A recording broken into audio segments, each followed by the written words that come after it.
Try again. Hello, everybody. Welcome in. Welcome. Hello, Mason. Congrats on first. Welcome in. Welcome. Hi, Reaper. Hello, welcome in. Hello, Goldenrod Radio Station. Hello. Welcome in. Welcome. Hello, Pansy. Hello, everybody. Thank you very much for being patient with me.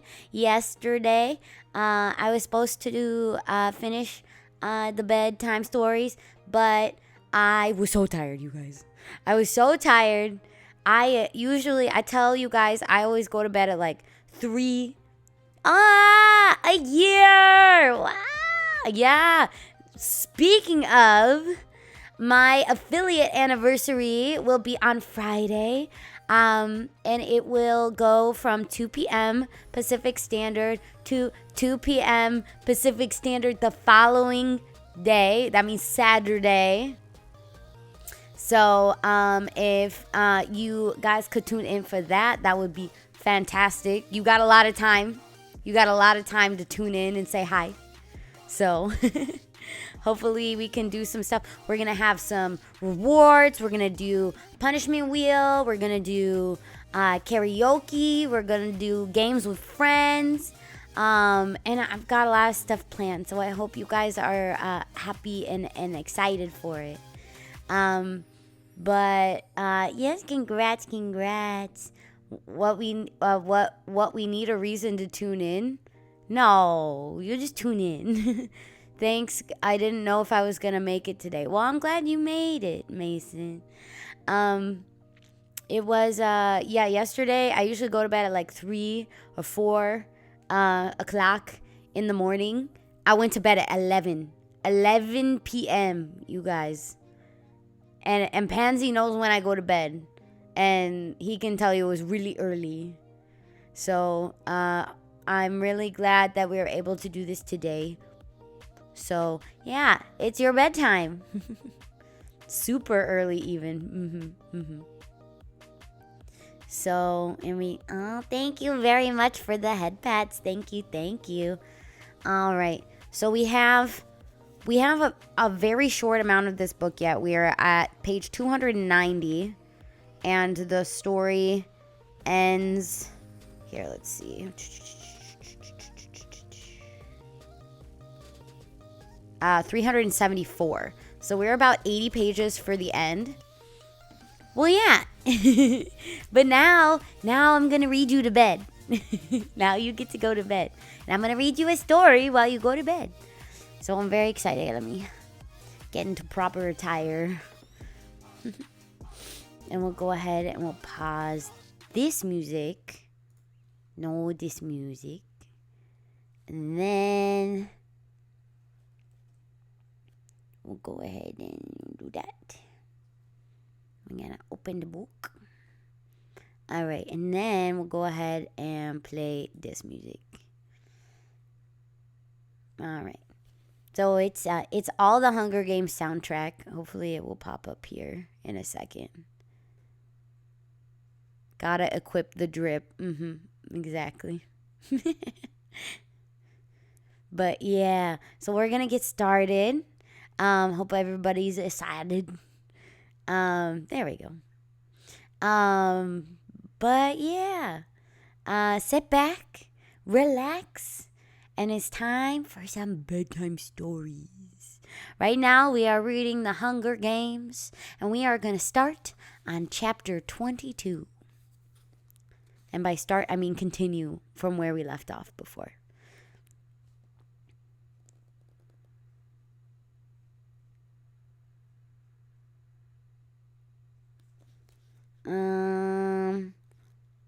Okay, so we are in the arena, and Katniss and Peeta are in the cave. And Katniss dosed Peeta with sleeping syrup to knock him out so she could go and get his medicine from the cornucopia, which was the feast where she could have died, but she didn't. She got the medicine, and ran back. All right, here we go. Chapter 22. The sound of rain drumming on the roof of our house gently pulls me toward consciousness. I fight to return to sleep, though, wrapped in a warm cocoon of blankets, safe at home. I'm vaguely aware that my head aches. Possibly I have the flu, and this is why I'm allowed to stay in bed, even though I can tell I've been asleep a long time. My mother's hand strokes my cheek, and I don't push it away as I would in wakefulness, never wanting her to know how much I crave that gentle touch, how much I miss her even though I still don't trust her. Then there's a voice, the wrong voice, not my mother's, and I'm scared. Katniss, it says. Katniss, can you hear me? My eyes open, and the sense of security vanishes. I am not home, not with my mother. I am in a dim, chilly cave, my bare feet freezing despite the cover, and the air tainted with unmistakable smell of blood. The haggard, pale face of a boy slides under view, and after initial jolts of alarm, I feel better. Peeta. Hey, he says. Good to see your eyes again. Thank you, Yanni. Welcome in. How long have I been out? I ask. Not sure. I woke up yesterday evening and you were laying next to me in a very scary pool of blood. He says, I think it stopped finally, but I wouldn't sit up or anything. I gingerly lift my hand to my head and feel it bandaged. This simple gesture leaves me weak and dizzy. Peeta holds a bottle to my lips and I drink thirstily. You're better, I say. Much better. Whatever you shot into my arm did the trick, he said. By this morning, almost all the swelling in my leg was gone. He doesn't seem angry about my tricking him, drugging him, and running off to the feast. Maybe I'm just too beat up, and I'll hear about it later when I'm stronger. But for the moment, he's all gentleness. Did you eat? I ask. I'm sorry to say, I gobbled down 3 pieces of that grusling before I realized it might have to last a while. Don't worry, I'm back on a strict diet. He says, no, it's good. You need to eat. I'll go hunting soon, I say. Not too soon, all right? He says, just let me take care of you for a while. I don't really seem to have much choice. Peeta feeds me bites of grusling and raisins, makes me drink plenty of water. He rubs some of his warmth back into my feet and wraps them in his jacket before tucking into the sleeping bag back up around my chin. Your boots and socks are still damp, and the weather's not helping much, he says. There's a clap of thunder. I see lightning electrifying the sky through an opening in the rocks. Rain drips through several holes in the ceiling, but Peeta has built a sort of canopy over my head and upper body, wedging it by the square of plastic into the rocks above me. I wonder what's brought on this storm. I mean, who's the target? Says Peeta. Cato and Thresh, I say without thinking. Foxbakes will be in her den somewhere, and Clove, well, she cut me, and then my voice trails off. I know Clove's dead. I saw it in the sky last night, he says. Did you kill her? No. Thresh broke her skull with a rock, I say. Lucky he didn't catch you too, says Peeta. The memory of the feast returns full force, and I feel sick. He did, but he let me go. Then, of course, I have to tell him about the things I've kept to myself because he was too sick to ask, and I wasn't ready to relive anyway. Like the explosion in my ear, and Rue's dying, and the boy from District 1, and the bread. All of which leads to what happened to Thresh and how he's paying off a debt of sorts. He let you go because he didn't want to owe you anything? Peeta asks in disbelief. Yes. I don't expect you to understand it. You've always had enough. But if you've lived in the seam, I wouldn't have to explain, I say. And don't try. I'm obviously too dim to get it, he says. It's like the bread. How I never seem to get over owing you for that, I say. The bread? What? From when we were kids, he says. I think we can let that go. I mean, you just brought me back from the dead. But you didn't know me. We had never even spoken. Besides, it's the first gift that is always the hardest to pay back. I wouldn't have even been here to do it if you hadn't have helped me then, I say. Why did you, anyway? Why? Peter says, you know why. I give my head a slight, painful shake. Hamish said you were gonna take a lot of convincing. Hamish? I ask. What's he got to do with it? Nothing, Peter says. So Cato and Thresh, huh? I guess it's too much to hope that they'll simultaneously destroy each other, then? But the thought only upsets me. I think we would like Thresh. I think he would be our friend back in District 12, I say. Then let's hope Cato kills him, so we don't have to, says Peeta grimly. I don't want Cato to kill Thresh at all. I don't want anyone else to die. But this is absolutely not the kind of thing that victors go around saying in the arena. Despite my best efforts, I can feel tears start pooling in my eyes. Peeta looks at me in concern. What is it? Are you in a lot of pain? I give him another answer because it is equally true, but it can be taken as a brief moment of weakness instead of a terminal one. I want to go home, Peeta, I say plaintively, like a small child. You will, I promise, he says, and bends over to give me a kiss. I want to go home now, I say. Tell you what, you go back to sleep and dream of home, and you'll be there for real before you know it, he says. Okay? Okay, I whisper. Wake me if you need me to keep watch. I'm good and rested, thanks to you and Hamish. Besides, who knows how long this will last, he says. What does he mean? The storm? The brief respite that it brings us? The games themselves? I don't know, but I'm too sad and tired to ask. It's evening when Peeta wakes me again. The rain has turned into a downpour, sending streams of water through our ceiling where earlier there had only been drips. Peeta has placed both the broth pot under the worst one and repositioned the plastic to deflect most of it from me. I feel a bit better. I'm able to sit up without getting too dizzy, and I'm absolutely famished. So is Peeta. It's clear he's been waiting for me to wake up to eat and is eager to get started, but there's not much left. There's 2 pieces of grusling, a small mishmash of roots, and a handful of dried fruit. Should we try and ration it? Peeta asks. No, let's just finish it. The grusling's getting old anyway, and the last thing we need is to get sick off spoiled food, I say, dividing the food into 2 equal piles. We try and eat slowly, but we're both so hungry we're done in a couple of minutes.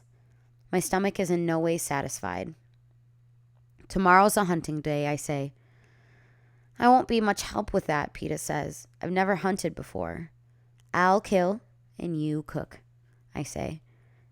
And you can always gather. I wish there was some sort of bread bush out there, says Peeta. The bread they sent me from District 11 was still warm, I say with a sigh. Here, chew these. I hand him a couple of mint leaves and pop a few in my own mouth. It's hard to even see the projection in the sky, but it's clear enough to know that there were no more dusts today. So Cato and Thresh haven't had it out yet. Where did Thresh go? I mean, what's on the far side of the circle? I ask Peeta. A field. As far as you can see, it's full of grasses as high as my shoulders. I don't know, maybe some of them are grain. There are patches of different colors, but there's no paths, says Peeta. I bet some of them are grain. I bet Thresh knows which ones too. Did you go in there, I say? No, nobody really wanted to track Thresh down in that grass. It had a sinister feeling to it.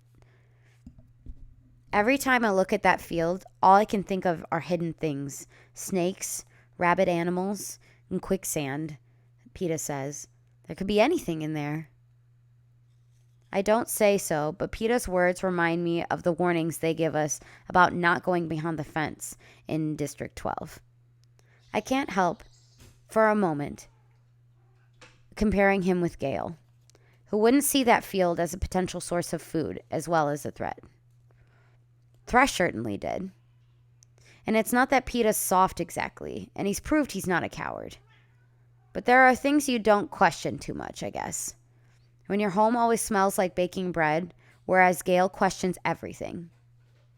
What would PETA think about irrelevant banter that passes between us as we break the law each day? Would it shock him? The things we say about Panem? Gale's tirades against the Capitol? Thank you for the hug, Reaper. Maybe there's a bread bush in that field, I say. Maybe that's why Thresh looks better fed now than when we started the games. Either that or he's got very generous sponsors, says PETA. I wonder what we'd have to do to get Hamish to send us some bread.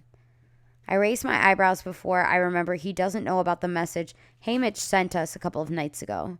1 kiss equals 1 pot of broth. It's not the sort of thing I can blurt out either. To say my thoughts aloud would be tipping off the audience that the romance is fabricated to play on their sympathies, and that would result in no food at all. Somehow, believably, I've got to get things back on track. Something simple to start with. I reach out and take his hand. Well, he probably used up a lot of resources helping me knock you out, I say mischievously. Yeah, about that, says PETA, intertwining his fingers in mine. Don't try something like that again. Or what? I ask. Or he can't think of anything good. Just give me a minute. What's the problem? I say with a grin. The problem is we're both still alive, which reinforced the idea in your mind that you did the right thing, says PETA. I did do the right thing, I say. No, just no, Katniss. His grip tightens, hurting my hand. And there's real anger in his voice. Don't die for me. You won't be doing me any favors, all right? I'm startled by his intensity, but recognize an excellent opportunity for getting food, so I try to keep up. Maybe I did it for myself, PETA. Did you ever think of that? Maybe you aren't the only one who worries about what it would be like if I fumble. I'm not as smooth with words as PETA. And while I was talking, the idea of actually losing PETA hit me again, and I realized how much I don't want him to die. And it's not about the sponsors. It's about what will happen back home. It's not just I don't want to be alone. It's him. I don't want to lose the boy with the bread. If what, Katniss? He says softly. I wish I could pull the shutters close, blocking out this moment from the prying eyes of Panem. Even if it means losing food. Whatever I'm feeling, it's no one's business but mine. That's exactly the kind of topic Hamish told me to steer clear of, I say evasively, although Hamish never told me anything of the kind. In fact, he's probably cursing me right now for dropping the ball during such an emotionally charged moment, but PETA somehow catches it. Then I'll just have to fill in the blanks myself, he says, and moves in to me. This is the first kiss that we're both fully aware of. Neither of us hobbled by sickness or pain, or simply unconscious. Hello, Ghost Odin. Welcome in. Welcome, welcome. I hope you're ready for story time. We're reading The Hunger Games. So settle in. We're in the last 70 pages or so. So I think we're going to finish it this stream. But hopefully you can get comfy. Our lips neither burning with fever or icy cold. This is the first kiss where I actually feel a stirring inside my chest. Warm and curious. This is the first kiss that makes me want another. But I don't get it. Well, I do get a second kiss, but it's just a light one on the tip of my nose. because Peeta's been distracted. I think your wound is bleeding again. Come, lay down. It's bedtime anyway, he says. My socks are dry enough to wear now, and I make Peeta put his jacket back on. The damp cold seems to cut right down to my bones, so he must be half frozen. I insist on taking the first watch, too, although neither of us think it's likely that another will come for us in this weather. But he won't agree unless I'm in the bag, too. I'm shivering so hard it's pointless to object. In stark contrast, 2 nights ago, when I felt Peeta was a million miles away, I'm struck by his immediacy now. As we settle in, he pulls my head down to use his arm as a pillow.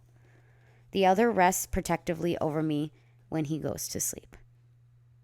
No one has held me like this in such a long time.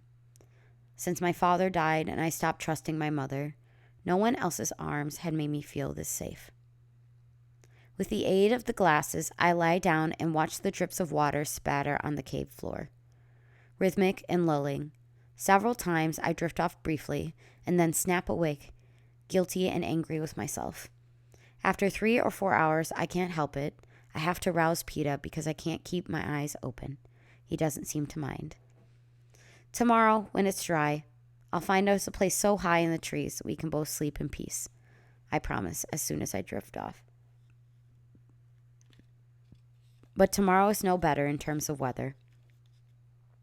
The deluge continues as if the game makers are intent on washing us all away. The thunder's so powerful it seems to shake the ground. Peeta's considering heading out anyway to scavenge for food, but I tell him in this storm it would be pointless. He wouldn't be able to see 3 feet in front of his face, and he'll only end up getting soaked to the skin for his troubles. He knows I'm right, but the gnawing in our stomachs is becoming painful. The day drags on, turning into evening, and there's no break in the weather.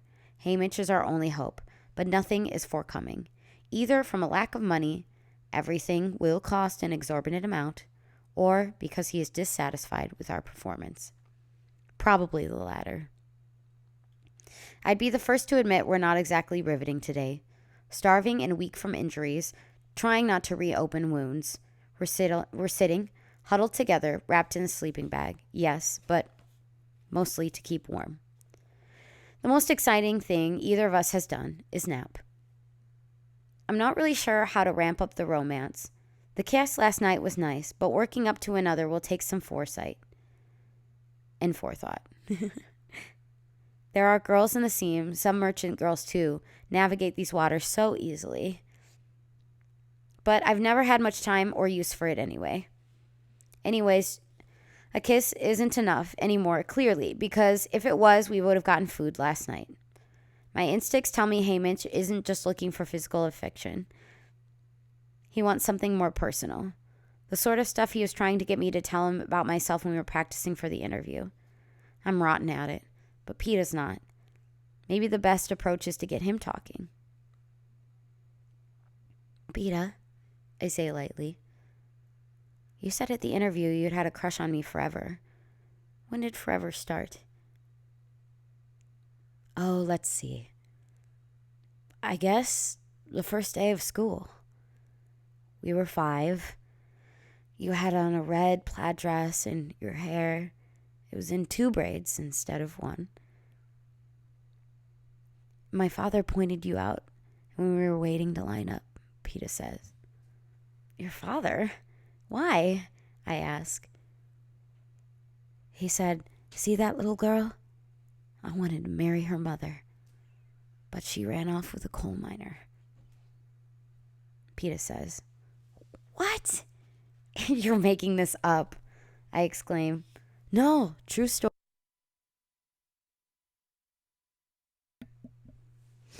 Peeta says, and I said, a coal miner? Why did she want a coal miner if she could have had you?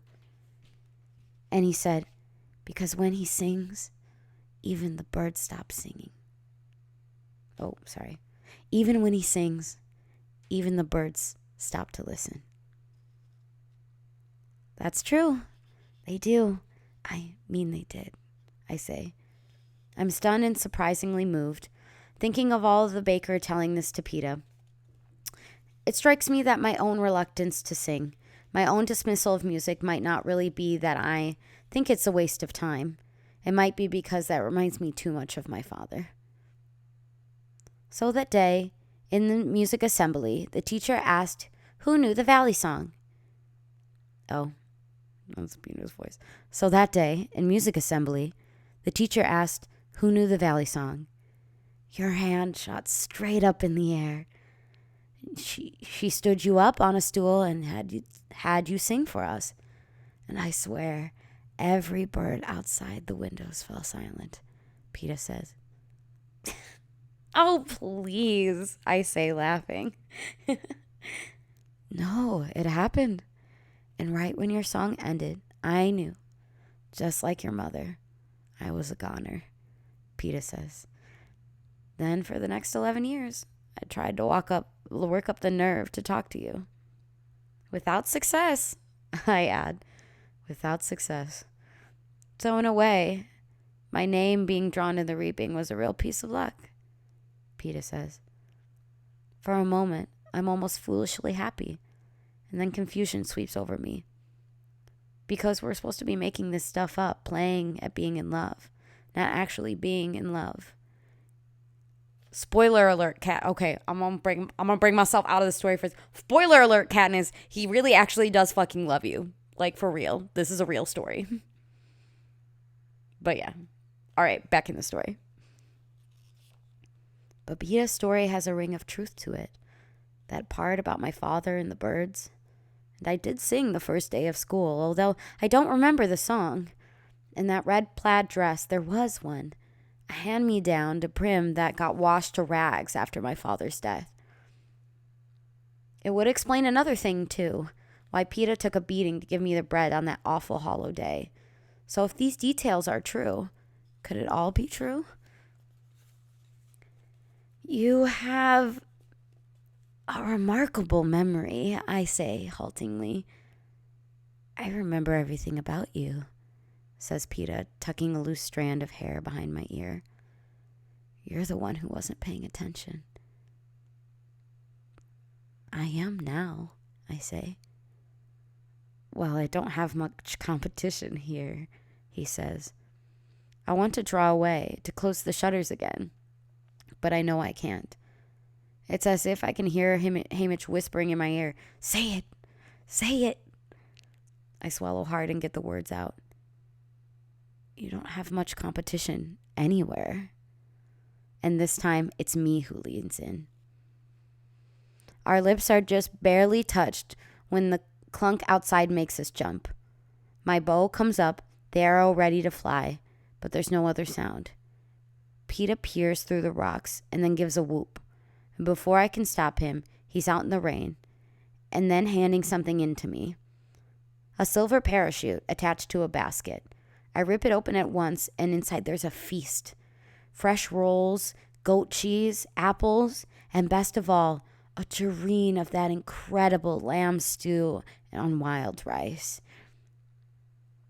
The very dish I told Caesar Flickerman that was the most impressive thing that the capital had to offer. Peta wriggles back inside, his face lit up like the sun. I guess Hamish finally got tired of watching us starve. I guess so, I answer, but in my head I can hear Hamish's smug, if slightly exasperated words. Yes, that's what I'm looking for, sweetheart. Chapter 23. Every cell in my body wants to dig into the stew and cram it, handful by handful, into my mouth. But Peta's voice stops me. We better take it slow on that stew. Remember the first night on the train? The rich food made me sick, and I wasn't even starving then. You're right. I could just inhale the whole thing, I say regretfully, but I don't. We are quite sensible. We each have a roll, half an apple, and an egg-sized serving of stew and rice. I make myself eat the stew in tiny spoonfuls. They even sent us silverware and plates, savoring every bite. When we finish, I stare longingly at the dish. I want more. Agreed.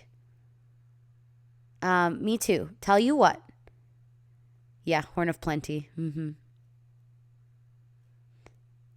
Yeah, it's like the hallmark of the Hunger Games. It was the last one was the anthem, and then this one is the Horn of Plenty, which is just kind of like the hallmark of the Hunger Games. hmm That's like the thing that plays in the sky when all of the tributes, are shown that who died that day. Hello, raccoon.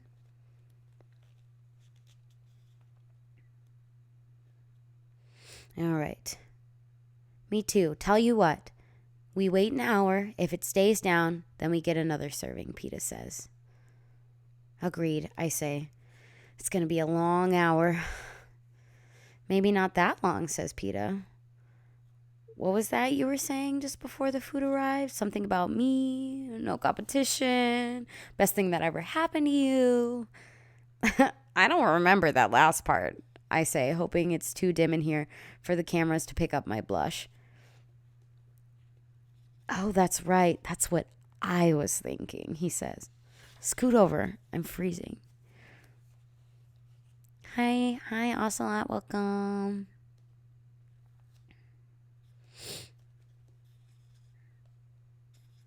I make room for him in the sleeping bag. We lean back against the cave wall, my head on his shoulder, his arm wrapped around me, so I feel Hamish nudging me to keep up the act. So since we were 5, you never even noticed any other girls? I ask him. No, I noticed just about every girl, but none of them made a lasting impression but you, he says. I'm sure that would thrill your parents, you liking a girl from the seam, I say. Hardly. But I couldn't care less. Anyway, if we make it back, you won't be the girl from the seam. You'll be a girl from the victor's village, he says. That's right. If we win, we'll each get a house in the part of town reserved for the Hunger Games victors. Long ago, when the games began, the capital built about a dozen fine houses in each district.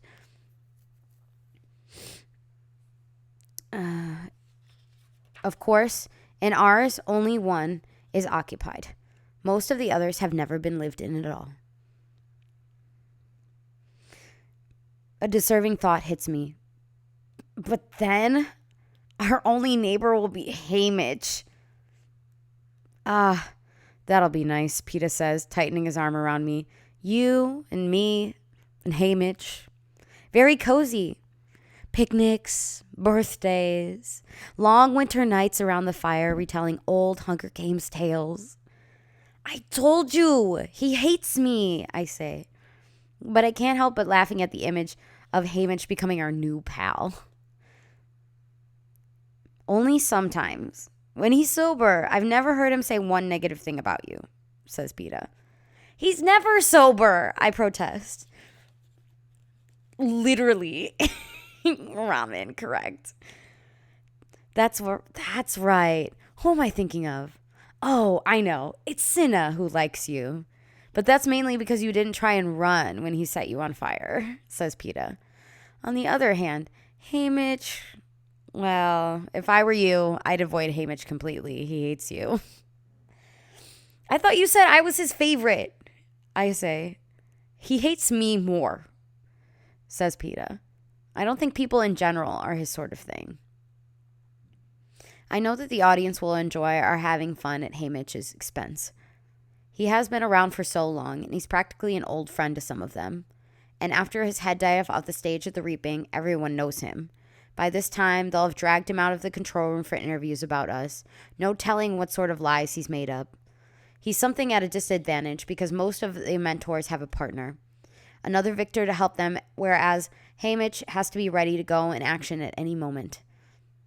Kind of like me when I was alone in the arena. I wonder how he's holding up with the drinking and the attention and the stress of trying to keep us alive. It's funny, Hamish and I don't get along well in person, but maybe Peta is right about us being alike, because he seems to be able to communicate with me by the timing of his gifts. Like how I knew I must be closer to water when he withheld it, and how I knew that the sleep syrup wasn't something to ease Peta's pain, and how I know that I have to play up the romance. He hasn't made much effort to connect with PETA, really. Perhaps he thinks a bowl of broth would be just a bowl of broth to PETA, whereas I see strings attached to it. A thought hits me, and I'm amazed that the question's taking so long to surface. Maybe it's because I've only recently begun to view Hamish with a degree of curiosity. How do you think he did it? Who? Did what? Says PETA. Hamish. How do you think he won the games? I say. PETA considers this quite a while before he answers. Hamish is sturdily built, but no physical wonder like Cato or Thresh. He's not particularly handsome, and not in a way that would cause sponsors to rain gifts on you. And he's so surly, it's hard to imagine anyone teaming up with him. There's only one way Hamish could have won, and PETA says it just as I'm reaching the conclusion myself. He outsmarted the others, says PETA. I nod, then let the conversation drop. But secretly I'm wondering if Hamish sobered up long enough to help PETA and me because he thought we might just have the wits to survive. Maybe he wasn't always a drunk. Maybe in the beginning he tried to help the tributes. And then it got unbearable. It must be hell to mentor 2 kids and then watch them die year after year after year. I realize that if I get out of here, that will become my job. To mentor the girl from District 12, the idea is so repellent, I thrust it from my mind. About half an hour has passed before I decide I have to eat again. PETA's too hungry himself to put up an argument. While I'm dishing out 2 more small servings of lamb stew and rice, we hear the anthem begin to play. PETA presses his eyes against the crack in the rocks to watch the sky. There won't be anything to see tonight, I say, far more interested in the stew than the sky. Nothing's happened, or we would have heard a cannon. Katniss, PETA says quietly. What? Should we split another roll, too? I said. Katniss, he repeats himself, but I find myself wanting to ignore him. I'm going to split one, but I'll save the cheese for tomorrow, I say. I see PETA staring at me. What? Thresh is dead, PETA says. He can't be, I say. They must have fired the cannon under the thunder, and we missed it. Are you sure? I mean, it's pouring buckets out there. I don't know how you can see anything, I say. I push him away from the rocks and squint out the dark, rainy sky for about 10 seconds. I catch a distorted glimpse of Thresh's picture, and then he's gone. Just like that. I slump against the rocks, momentarily forgetting the task at hand. Thresh dead. I should be happy, right? One less tribute to face, and a powerful one, too. But I'm not happy. All I can think of is Thresh letting me go, letting me run because of Rue, who died with that spear in her stomach. You all right? I asks PETA. I give a non-committal shrug and cup my elbows in my head, hugging them close to my body, and I have to bury the real pain because who's going to bet on a tribute who keeps sniveling over the deaths of her opponents? Rue was the one thing. We were allies. She was so young, but no one will understand my sorrow at Thresh's murder. The word pulls me up short. Murder. Thankfully, I didn't say it out loud. That's not going to win me any points in the arena. What I do say is, it's just, if we didn't win, I wanted Thresh to. Because he let me go, and because of Rue. Yeah, I know, says PETA. But this means we're one step closer to District 12. He nudges a plate of food in my hands. Eat. It's still warm. I take a bite of the stew to show I really don't care, but it's like glue in my mouth, and it takes a lot of effort to swallow. It also means Cato will be coming to hunt us. And he's got supplies again, says PETA. He'll be wounded, I bet, I say. What makes you say that? Because Thresh would not have gone down without a fight. He's so strong. I mean, he was. And they were in his territory, I say. Good, says PETA. The more wounded Cato is, the better. I wonder how Foxface is making out. Oh, she's fine, I say peevishly. I'm still angry she thought of hiding in the cornucopia and I didn't. Probably be easier to catch Cato than her. Maybe they'll catch each other and we can just go home, says Peta. We better be extra careful about the watches. I dozed off a few times. Me too, I admit, but not tonight. We finish our food in silence. Then Peta offers to take first watch. I burrow my head and burrow down in the sleeping bag next to him, pulling my hood over my face to hide it from the cameras. I just need a few moments of privacy where I can let any emotion cross my face without being seen. Under the hood, I silently say goodbye to Thresh, thank him for my life, and promise to remember him, and, if I can, do something to help his family and Ruse if I win. Then I escape into sleep, comforted by a full belly and the steady warmth of Peta beside me. When Peta wakes me later, the first thing I register is the smell of goat cheese. He's holding out half a roll of the spread with the creamy white stuff and topped with apple slices. Don't be mad, he says. I had to eat again.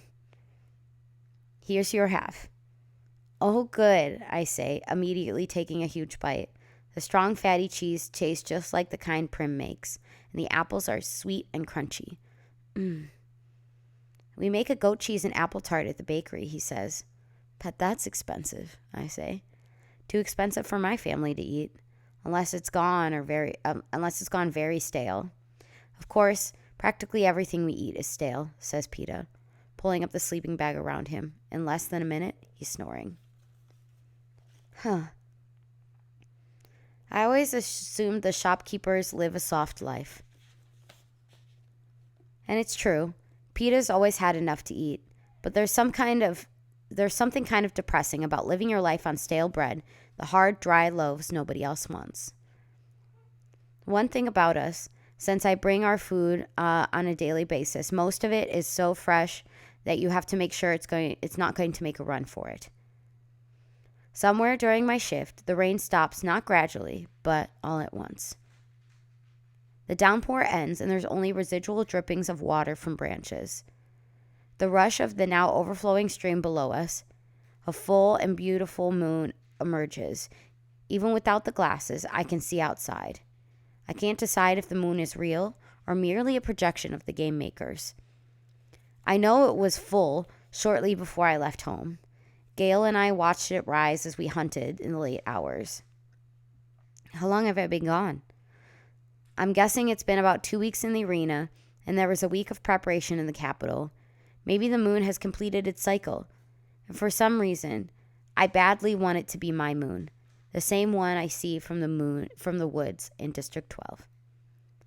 That would give me something to cling to the surreal world of the arena where authenticity of everything is to be doubted. 4 of us left.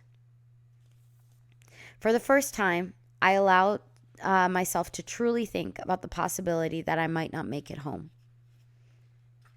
To fame, to wealth, to my own house in Victor's Village.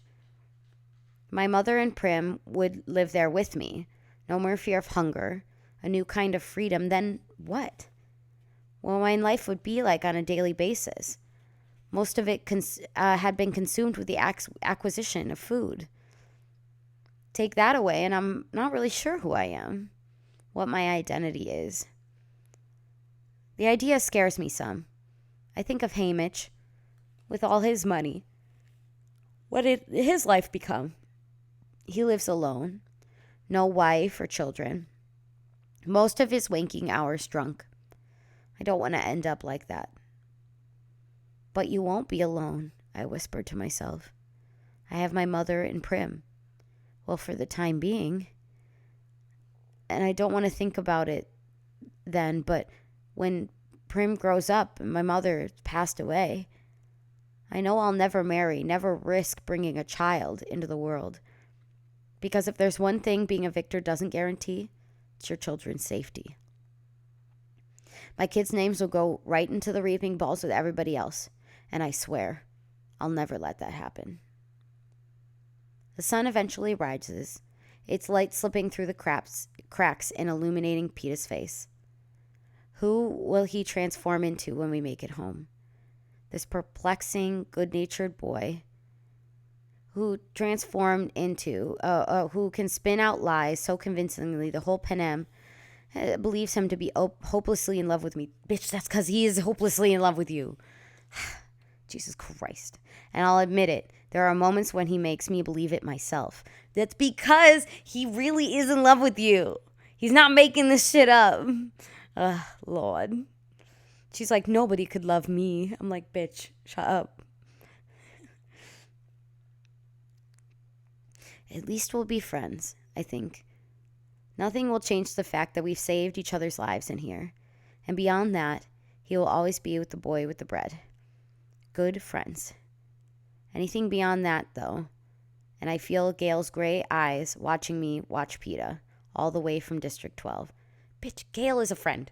Gail's a really good friend. He is not loving material. Jesus Christ. I have bones to pick with this, but she is really young. yeah, that's kind of like what I'm thinking. Discomfort causes me to move. I scoot over and shake PETA's shoulder. He opens, his eyes open sleepily, and when they focus on me, he pulls me down for a long kiss. We're wasting hunting time, I say when I finally break away. I wouldn't call it wasting, he says. Thank you for the head pats, King. Thank you. And giving me a big stretch as he sits up. So do we hunt on empty stomachs to give us an edge? Not us, I say. We stuff ourselves to give us staying power. Count me in, PETA says. But I can see he's surprised when I divide up the rest of the stew and rice and hand him a heaping plate to him. All this? We'll earn it back today, I say, as we plow into our plates. Even cold, it's one of the best things I've ever tasted. I abandon my fork and scrape up the last dabs of gravy with my finger. I can feel Effie Trinket shuddering at my manners. Hey, Effie, watch this, says PETA. He tosses his fork over his shoulder and literally licks his plate clean with his tongue, making loud, satisfied noises. Then he blows a kiss out to her in general and calls, "We miss you, Effie." I cover his mouth with my hand, but I am laughing. Stop. Gato could be right outside our cave. He grabs my hand away.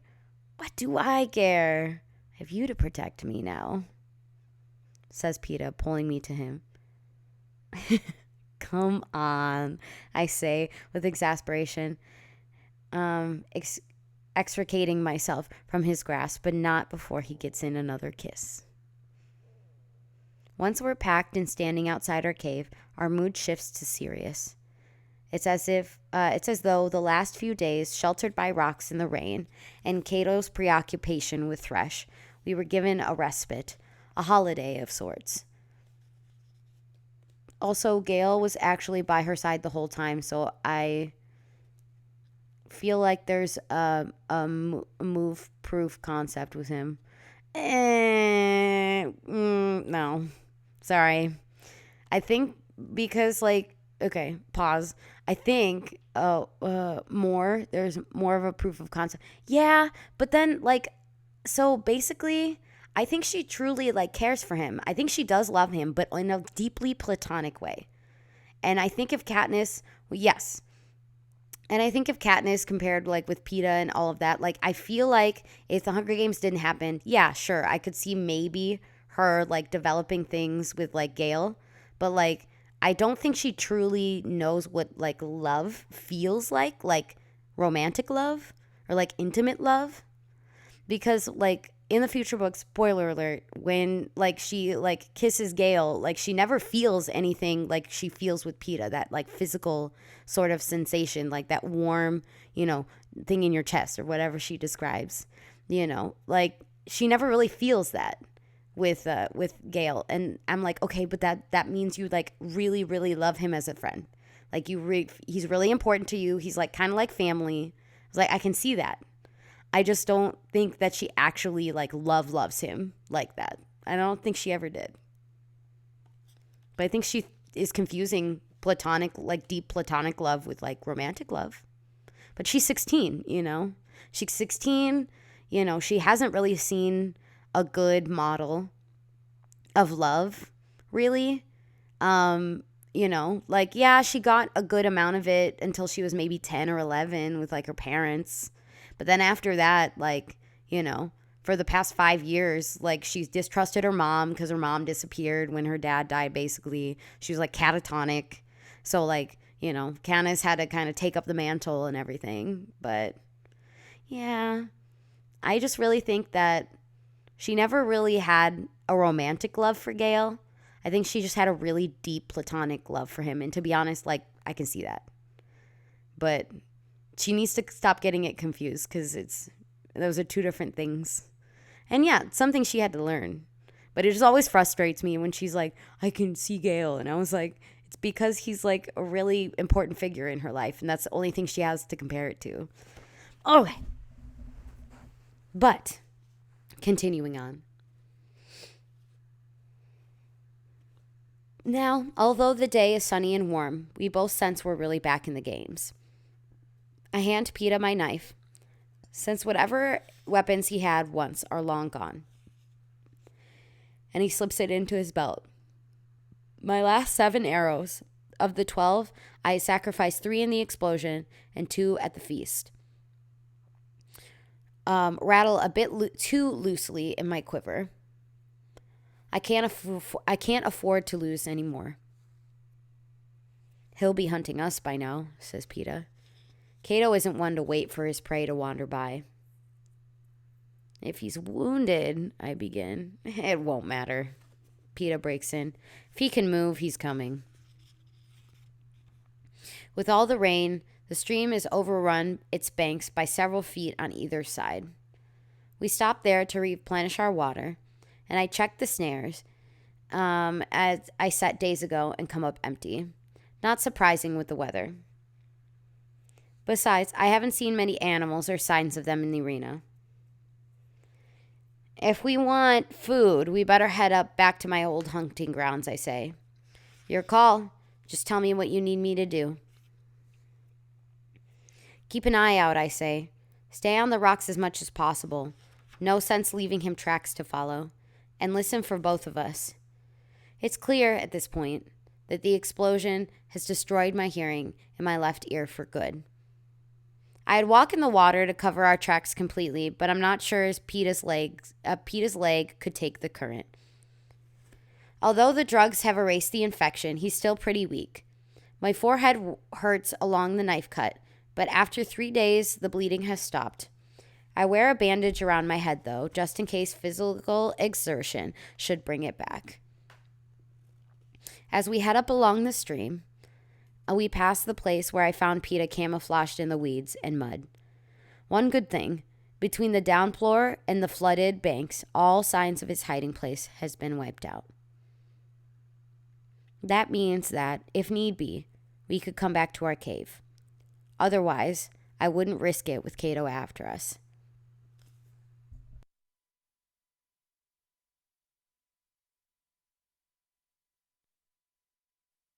The boulders diminished to rocks that eventually turned to pebbles, and then, to my relief, we're back on pine needles and the gentle incline of the forest floor.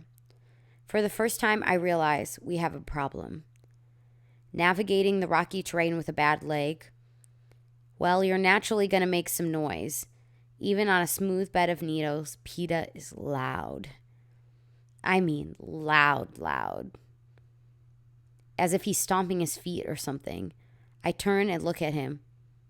What? He asks. You've got to move more quietly, I say. Forget about Cato. You're chasing off every rabbit in a 10-mile radius. Really? He says. Sorry, I didn't know. We start up again, and he's only a tiny bit better. With only one working ear, he's making me jump. Can you take your boots off? I suggest.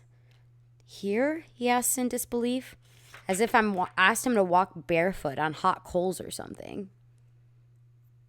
I have to remind myself he's still not used to the woods, that it's the scary, forbidden place beyond the fences of District 12.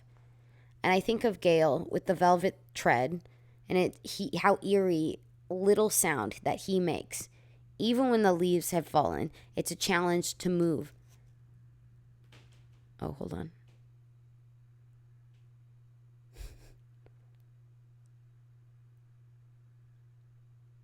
This is the lullaby. I feel certain he's laughing back home. Yes, I say patiently. I will too. That way we'll both be quieter. Like I was making any noise. So we both strip off our boots and socks, and while there is some improvement, I could swear he's making an effort to snap every branch we encounter. Needless to say, although it takes several hours to reach my old camper through, I've shot nothing. If the stream would settle down, the fish might be an option, but the current is still too strong. As we stop to rest and drink water, I try and work out a solution. Ideally, I'd dump PETA now with some simple root gathering chore and go hunt, but then he'd be left only with a knife to defend himself against Cato's spears and superior strength. Hello, robot sidekick. Welcome in. So what I'd like to do is try and conceal him somewhere safe and then go hunt and come back and collect him. But I have a feeling his ego isn't going to go for that suggestion. Katniss, he says, we need to split up. I know I'm chasing away the game. Only because your legs hurt, I say generously. Because really, you can only tell that's only a small part of the problem. I know, he says. So why don't you go on? Show me some plants together, and that way we'll both be useful. Not if Cato comes to kill you. I try to say it in a nice way, but it still sounds like I think he's a weakling.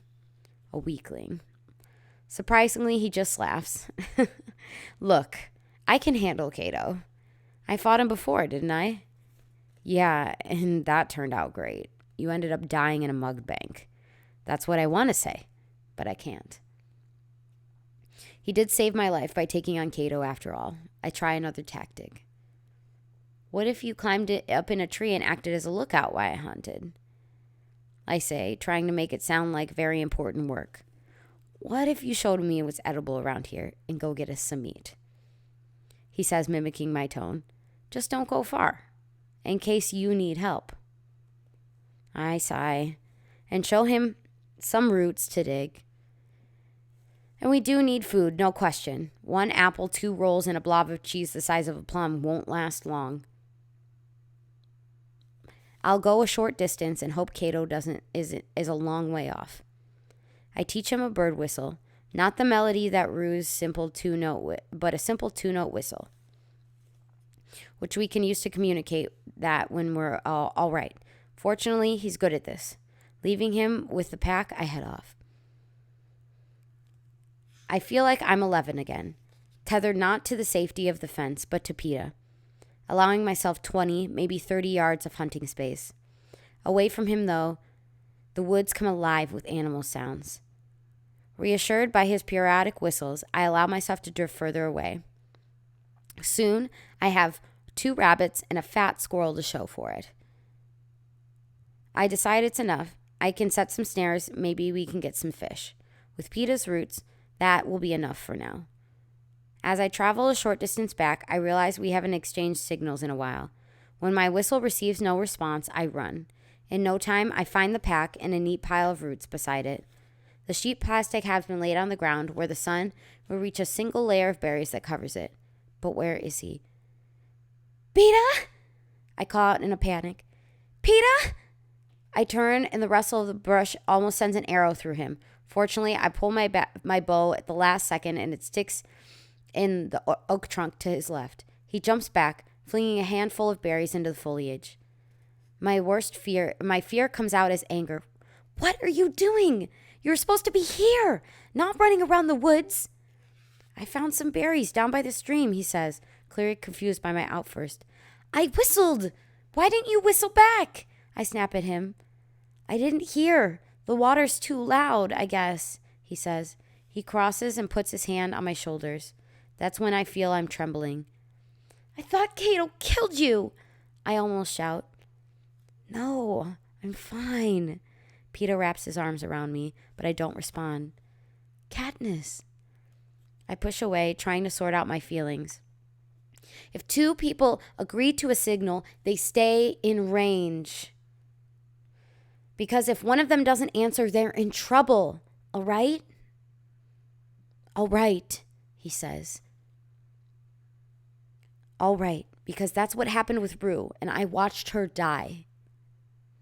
I say. I turn away from him and go to the pack and open a fresh bottle of water, although I still have some in mine. But I'm not ready to forgive him. I notice the food. The rolls and apples are untouched, but somebody has definitely picked away parts of the cheese. And you ate without me? I really don't care. I just want something else to be mad about. What? No, I didn't. Peeta says. Oh, I suppose the apples ate the cheese. I say. I don't know who ate the cheese, Peeta says slowly and distinctively, as if trying not to lose his temper. But it wasn't me. I've been down at the stream collecting berries. Would you care for some? I would, actually, but I don't want to relent too soon. I do walk over and look at them. I've never seen this type before. No, I have, but not in the arena. These aren't rooseberries, although they resemble them. Nor do they match any I've learned about in training. I lean down and scoop up a few, rolling them between my fingers. My father's voice comes back to me. Not these, Katniss. Never these. They're nightlock. You'll be dead before they reach your stomach. Just then, a cannon fires. I whip around, expecting Peeta to collapse to the ground, but he only raises his eyebrows.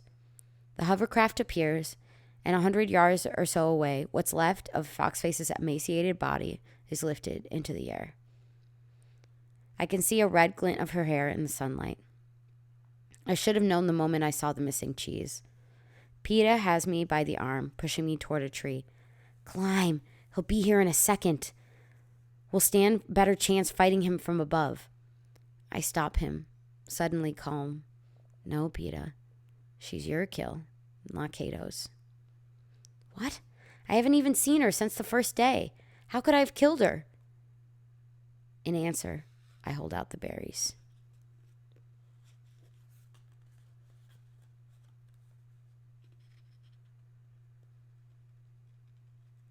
Hiya. I read stories. I read stories at night. Lull people to sleep. Yeah, poor little Foxy. She ate the wrong berries. Yeah, so we're reading the last couple chapters of the Hunger Games. So if you want to sit tight, get somewhere comfy. We are at chapter 24 when we're starting that just now here. We've got about like 50 or so pages left. So we're getting close to being done. To be honest, we're probably going to finish it. So, perfect. Awesome. All right. Chapter 24. It takes a while to explain the situation to Peeta, how Foxface stole the food from the supply pile before I blew it up, how she tried to take enough to stay alive, but not enough that anyone would notice it, and how she wouldn't question the safety of the berries we were prepping to eat ourselves. I wonder how she found us, says Peeta. My fault, I guess, if I'm as loud as you say. We were about as hard to follow as a herd of cattle, but I try to be kind. And she's very clever, Peeta. Well, she was, until you outfoxed her. Not on purpose. Doesn't seem fair somehow. I mean, we both would have been dead too if she hadn't eaten the berries first. He checks himself. No, of course we wouldn't. You recognized them, didn't you? I give a nod. We called him Nightlock. Even the name sounds deadly, he says. I'm sorry, Katniss. I really thought they were the same ones you'd gathered. Don't apologize. Just means we're one step closer to home, right? I ask. I'll get rid of the rest, says Peeta. He gathers up the sheet of blue plastic, careful to trap the berries inside, and goes to toss them in the woods. Wait! I cry. I find the leather pouch that belonged to the boy from District 1 and fill it with a few handfuls of the berries from the plastic. They fooled Foxface. Maybe they can fool Cato as well. If he's chasing us or something, and we can act like we accidentally dropped the pouch, and if he eats them, then hello, District 12, says PETA. That's it, I say.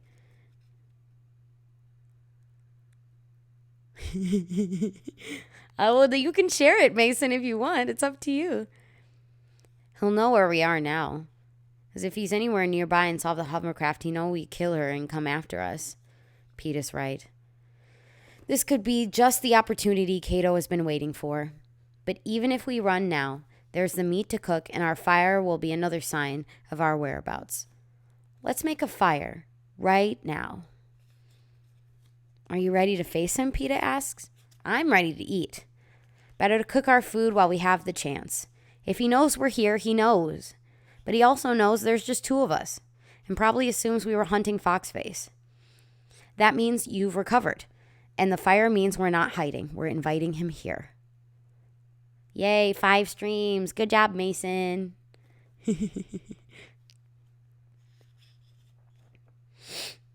Would you show up? I ask. Maybe not, he says. PETA's a whiz with fires, coaxing a blaze out of damp wood, and in no time I have the rabbits and squirrels roasting, the roots wrapped in leaves baking in the coals. We take turns. Thank you for the head pats, Reaper. Thank you, thank you.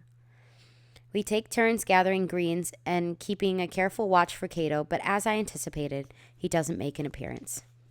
When the food's cooked, I pack up most of it, leaving us each a rabbit's leg to eat while we walk. I want to move higher in the woods, to climb a good tree and make camp for the night, but PETA resists.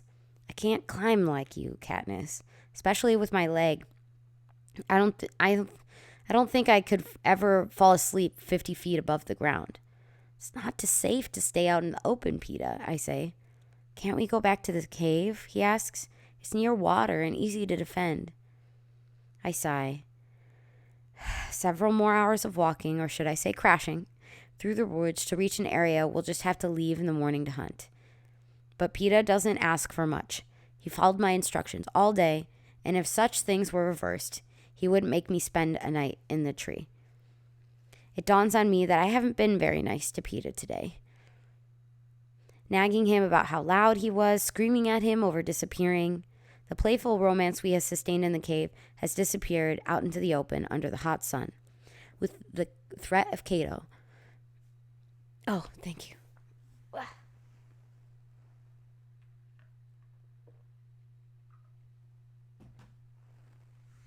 Hydrated. Thank you very much, King.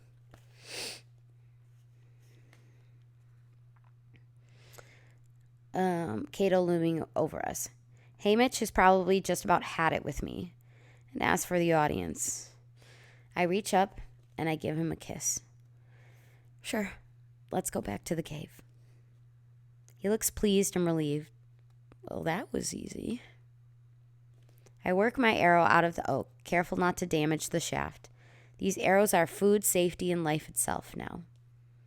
We toss a bunch more wood in the fire, and it should be sending off smoke for a few more hours, although I doubt Cato assumes anything at this point. When we reach the stream, I see the water has dropped considerably and moves at its old leisurely pace. So I suggest we walk back in it. PETA's happy to oblige, and since he's a lot quieter in the water than on land, it's a doubly good idea.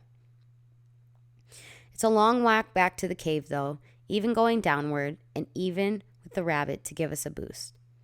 We're both exhausted by our hike today, and we are still too underfed.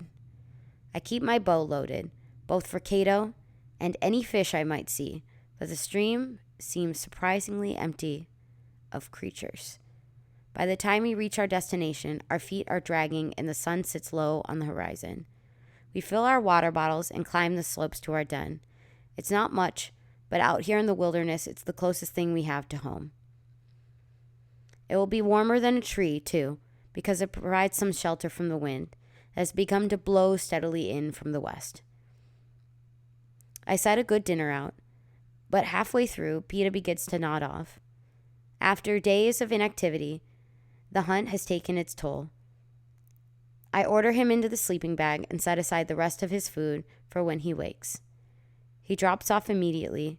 I pull the sleeping bag up to his chin and kiss his forehead.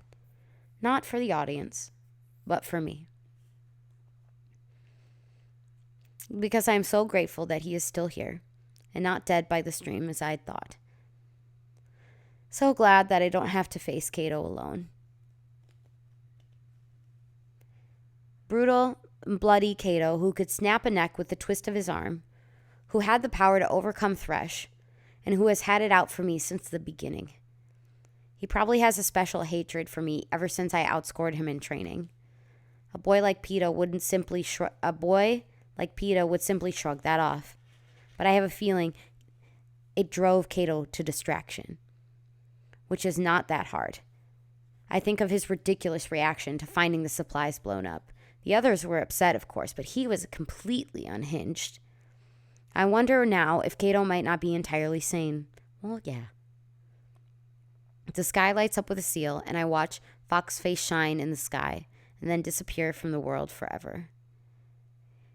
He hasn't said it, but I think don't think Peeta felt good about killing her, even if it was essential. I can't pretend I'll miss her, but I have to admire her. My guess is that if it'd given us any sort of test, she would have been the smartest of all the tributes. If, in fact, we had been setting up a trap for her, I bet she would have sensed it and avoided the berries. It was Peeta's own ignorance that brought her down. I've spent so much time making sure I didn't underestimate my opponents that I've forgotten it's just as dangerous to overestimate them as well. That brings me to Cato. And while I think I had a sense of Foxface and who she is and how she operated, he's a little more slippery. Powerful, well-trained, but smart? I don't know. Not like she was. And utterly lacking in the control Foxface demonstrated. I believe Cato could easily lose his judgment in a fit of temper. Not that I can feel superior at that point. I think in the moment I sent the arrow flying into the apple of the pig's mouth when I was so enraged. Maybe I do understand Cato better than I think. Despite the fatigue in my body, my mind's alert, so I let Peeta sleep long past our usual switch. In fact, a soft gray day has begun when I shake his shoulder. He looks out almost in alarm. I slept the whole night. That's not fair, Katniss. You should have awakened me. I stretch and burrow into the bag. I'll sleep now. Wake me if anything interesting happens. Apparently nothing does, because when I open my eyes, bright hot afternoon light gleams through the rocks. Any sign of our friend? I ask. Peeta shakes his head.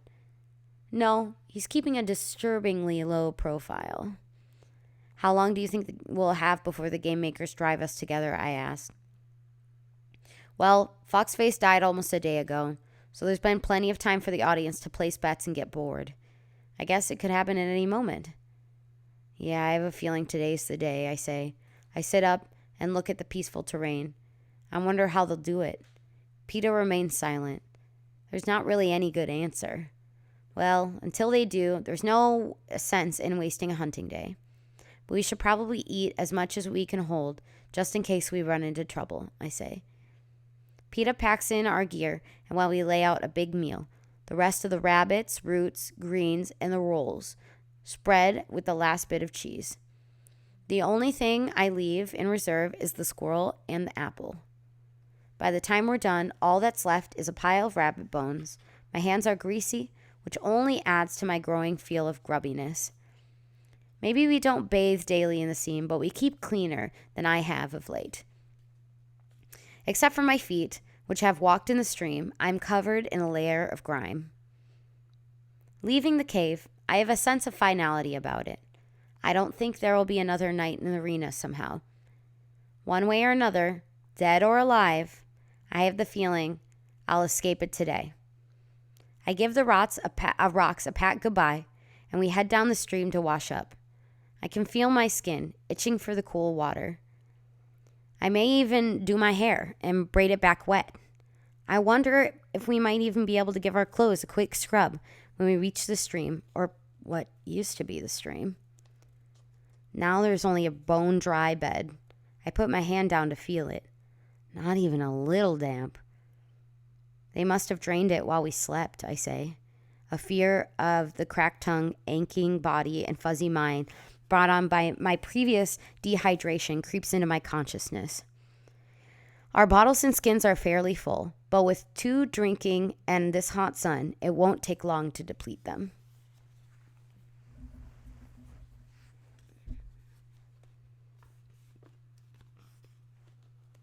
The lake, says PETA. That's where they want us to go. Maybe the ponds still have some, I say hopefully. We can check, he says. But he's just humoring me. I'm humoring myself because I know what we'll find when we return to the pond where I soaked my leg. A dusty, gaping mouth of a hole. But we make the trip anyway, just to confirm what we already know. You're right. They're driving us to the lake, I say, where there's no cover. There's guaranteed a bloody fight to the death, with nothing blocking their view. Do you want to go straight away or wait until the water's tapped out? Let's go now. While we have food and rest, let's just go and end this thing, he says. I nod. It's funny. I feel almost as if it's the first day of the games again. I'm in the same position. 21 tributes are dead, but I still have yet to kill Cato. And really, wasn't he the one to kill? Now it seems the other tributes were just minor obstacles. Distractions, keeping us from the real battle of the game. Cato against me. But no, there's a boy waiting beside me.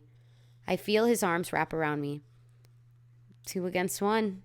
Should be a piece of cake, he says. Next time we eat, it will be in the capital, I answer. You bet it will, he says. We stand there a while, locked in an embrace, feeling each other, the sunlight, the rustle of the leaves at our feet. Then, without a word, we break apart and head for the lake. I don't care now that PETA's footfalls send rodents scurrying, make birds take wing.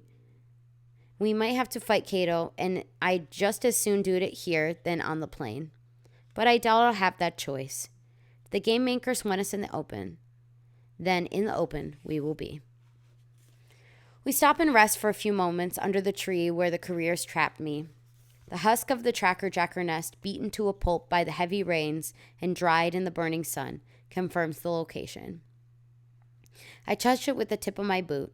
It dissolves into dust that is quickly carried off by the breeze. I can't help but looking up in the tree where Rue secretly perched, waiting to save my life. Tracker-jackers, Glimmer's bloated body, the terrifying hallucinations.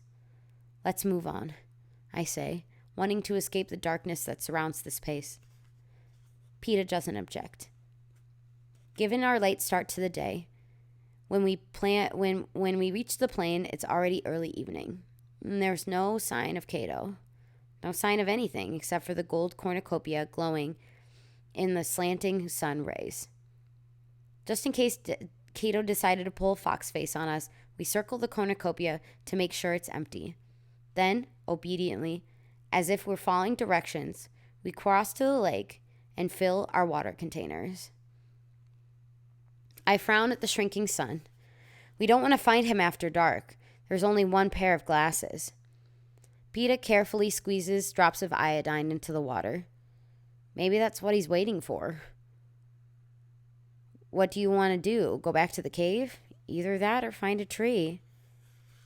Let's give him another half hour or so. Then we'll take cover, I answer. We sit by the lake, in full sight. There's no point in hiding now. In the trees at the edge of the plain, I can see the mockingjays flitting about, bouncing melodies back and forth between them like brightly colored balls. I open my mouth and sing out Rue's 4-note run.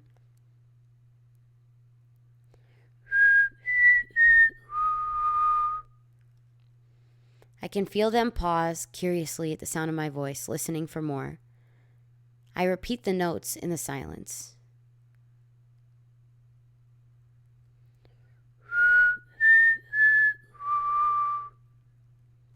First one mockingjay trills the tune back, then another, and then the whole world comes alive with the sound. Just like your father, says PETA. My fingers find the pin on my shirt. That's Rue's song. I think they remember it. The music swells, and I recognize the brilliance of it. As the notes overlap, they complement one another, forming a lovely, unearthly harmony. It was this sound then, thanks to Rue, that sent the orchid workers from District 11 home each night. Does someone start it at quitting time, I wonder, now that she's dead? For a while, I just close my eyes and listen, mesmerized by the beauty of the song. Then, something starts to disrupt the music. Runs cut off in jagged, imperfect lines. Dissonant notes interspersed with the melody. The Mockingjay's voices rise up in a shriek, a cry of alarm. We're on our feet, PETA wielding his knife, me poised to shoot. Sounds like it's raining here. Very, very appropriate. When Cato smashes through the trees and bears down on us. He has no spear. In fact, his hands are empty. Yet he runs straight for us. My first arrow hits his chest and it inexplicably falls aside. He's got some sort of body armor, I shout to PETA. Just in time, too, because Cato is upon us. I brace myself, but he rockets right between us, with no attempt to check his speed. I can tell from his panting, the sweat pouring off of his purplish face, that he's running hard for a long time, and not toward us. From something, but what? My eyes scan the woods just in time to see the first creature leap onto the plain, and as I'm turning away, I see another half dozen join it. Then I am stumbling blindly after Cato with no thought of anything but to save myself. Mutations. No question about it. I've never seen these mutts, and they are no natural-born animal. They resemble huge wolves, but what wolf lands and then balances easily on its hind legs? What wolf waves the rest of the pack forward with its front paws as though it had a wrist? These things I can see at a distance. Up close, I'm sure their more menacing attributes will be revealed. Cato has made a beeline for the cornucopia. Without question, I follow him. If he thinks it's the safest place, who am I to argue? Besides, even if I can make it up on the trees, it will be impossible for PETA to outrun them on that leg. PETA! My hands are just landed on the pointed tail of the cornucopia. Remember, I'm part of a team. He's about 15 yards behind me, hobbling as fast as he can, but the mutts are closing in on him fast. I send an arrow into the pack, and one goes down, and there are plenty to take its place. PETA's waving me up the horn. Go, Katniss, go!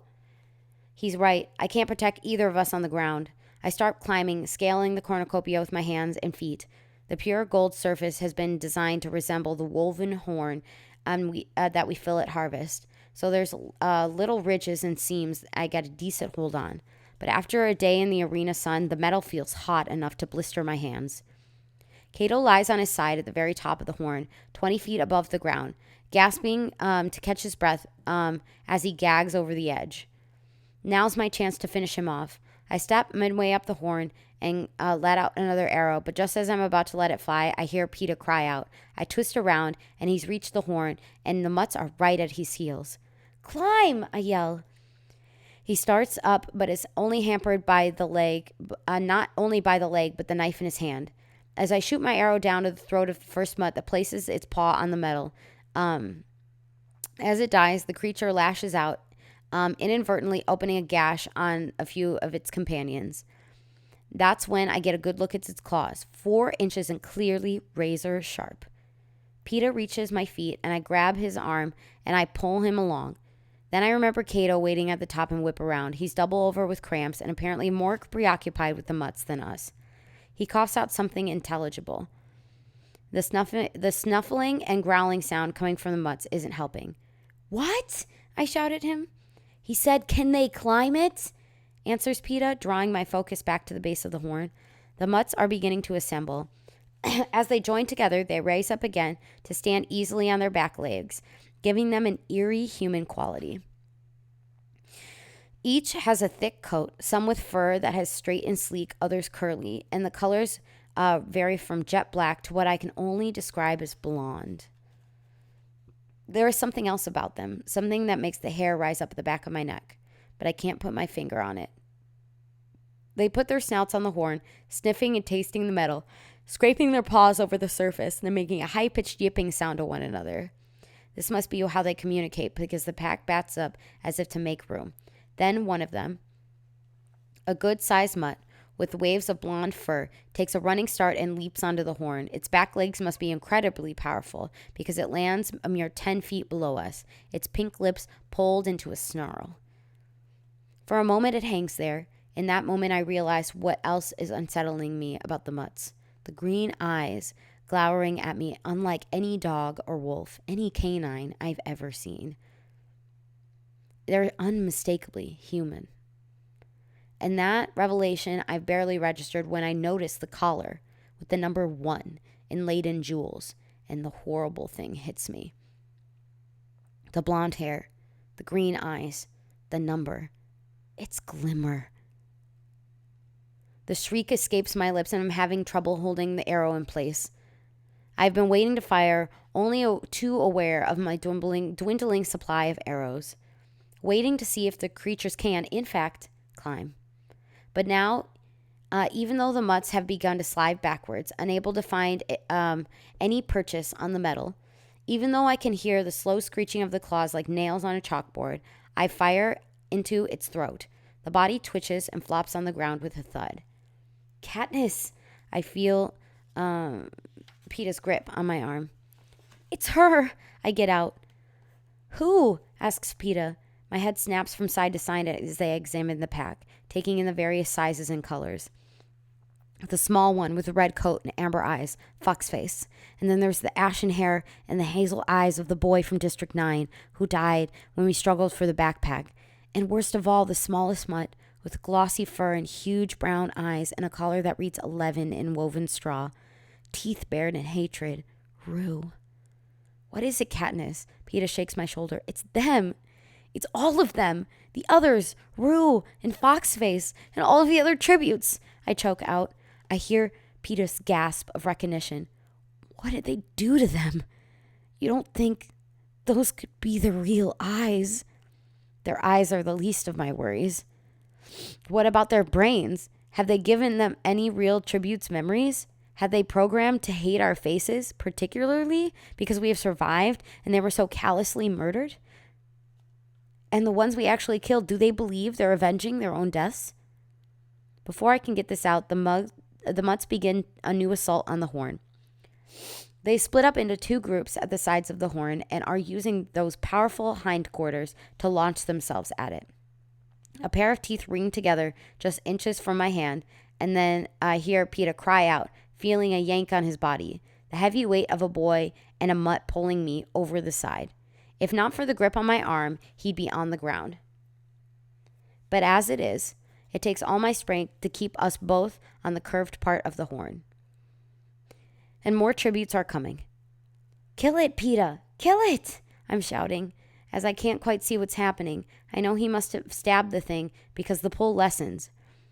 I'm able to haul him back onto the horn, where we drag ourselves toward the top, where the lesser of the 2 evils exists.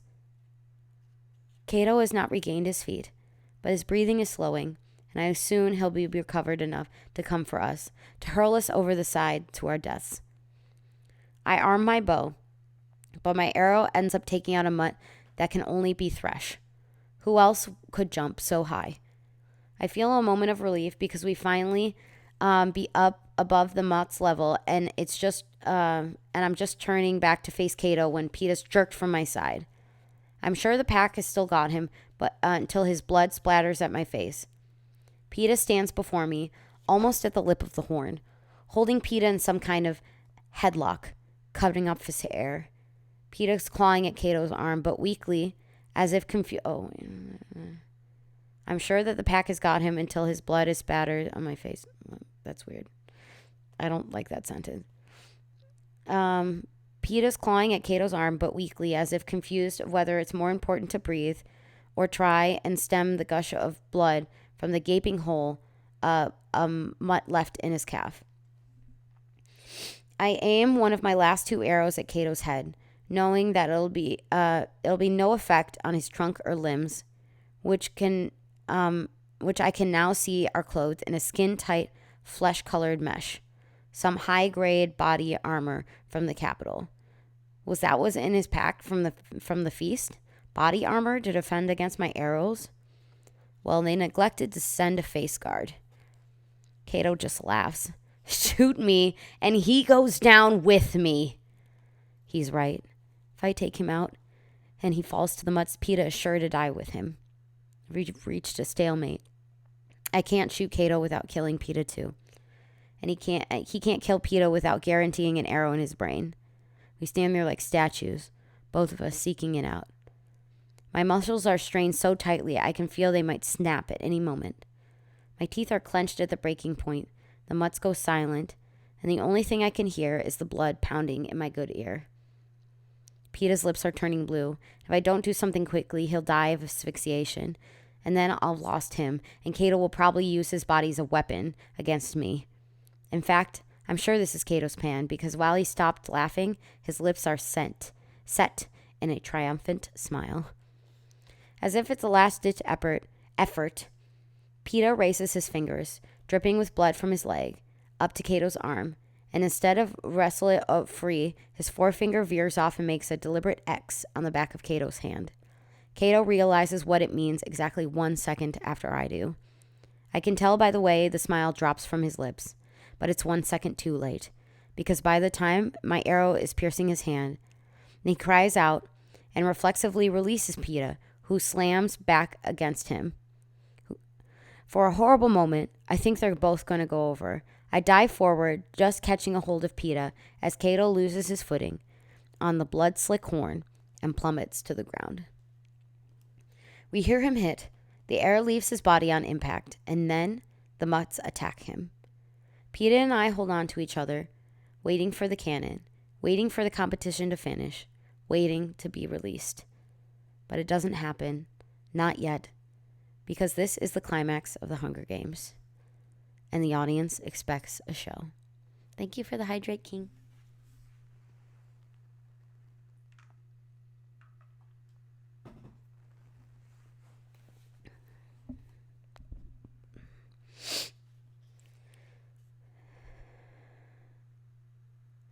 I don't watch, but I hear the snarls and the growls and the howls of pain from both human and beast as Cato takes on the mutt pack.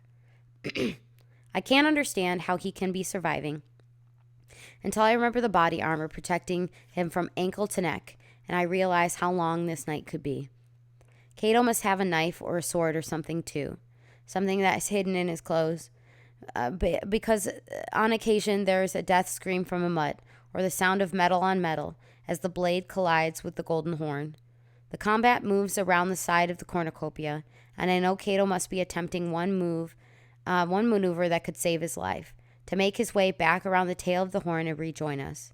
But in the end, despite his remarkable strength and skill, he is simply overpowered.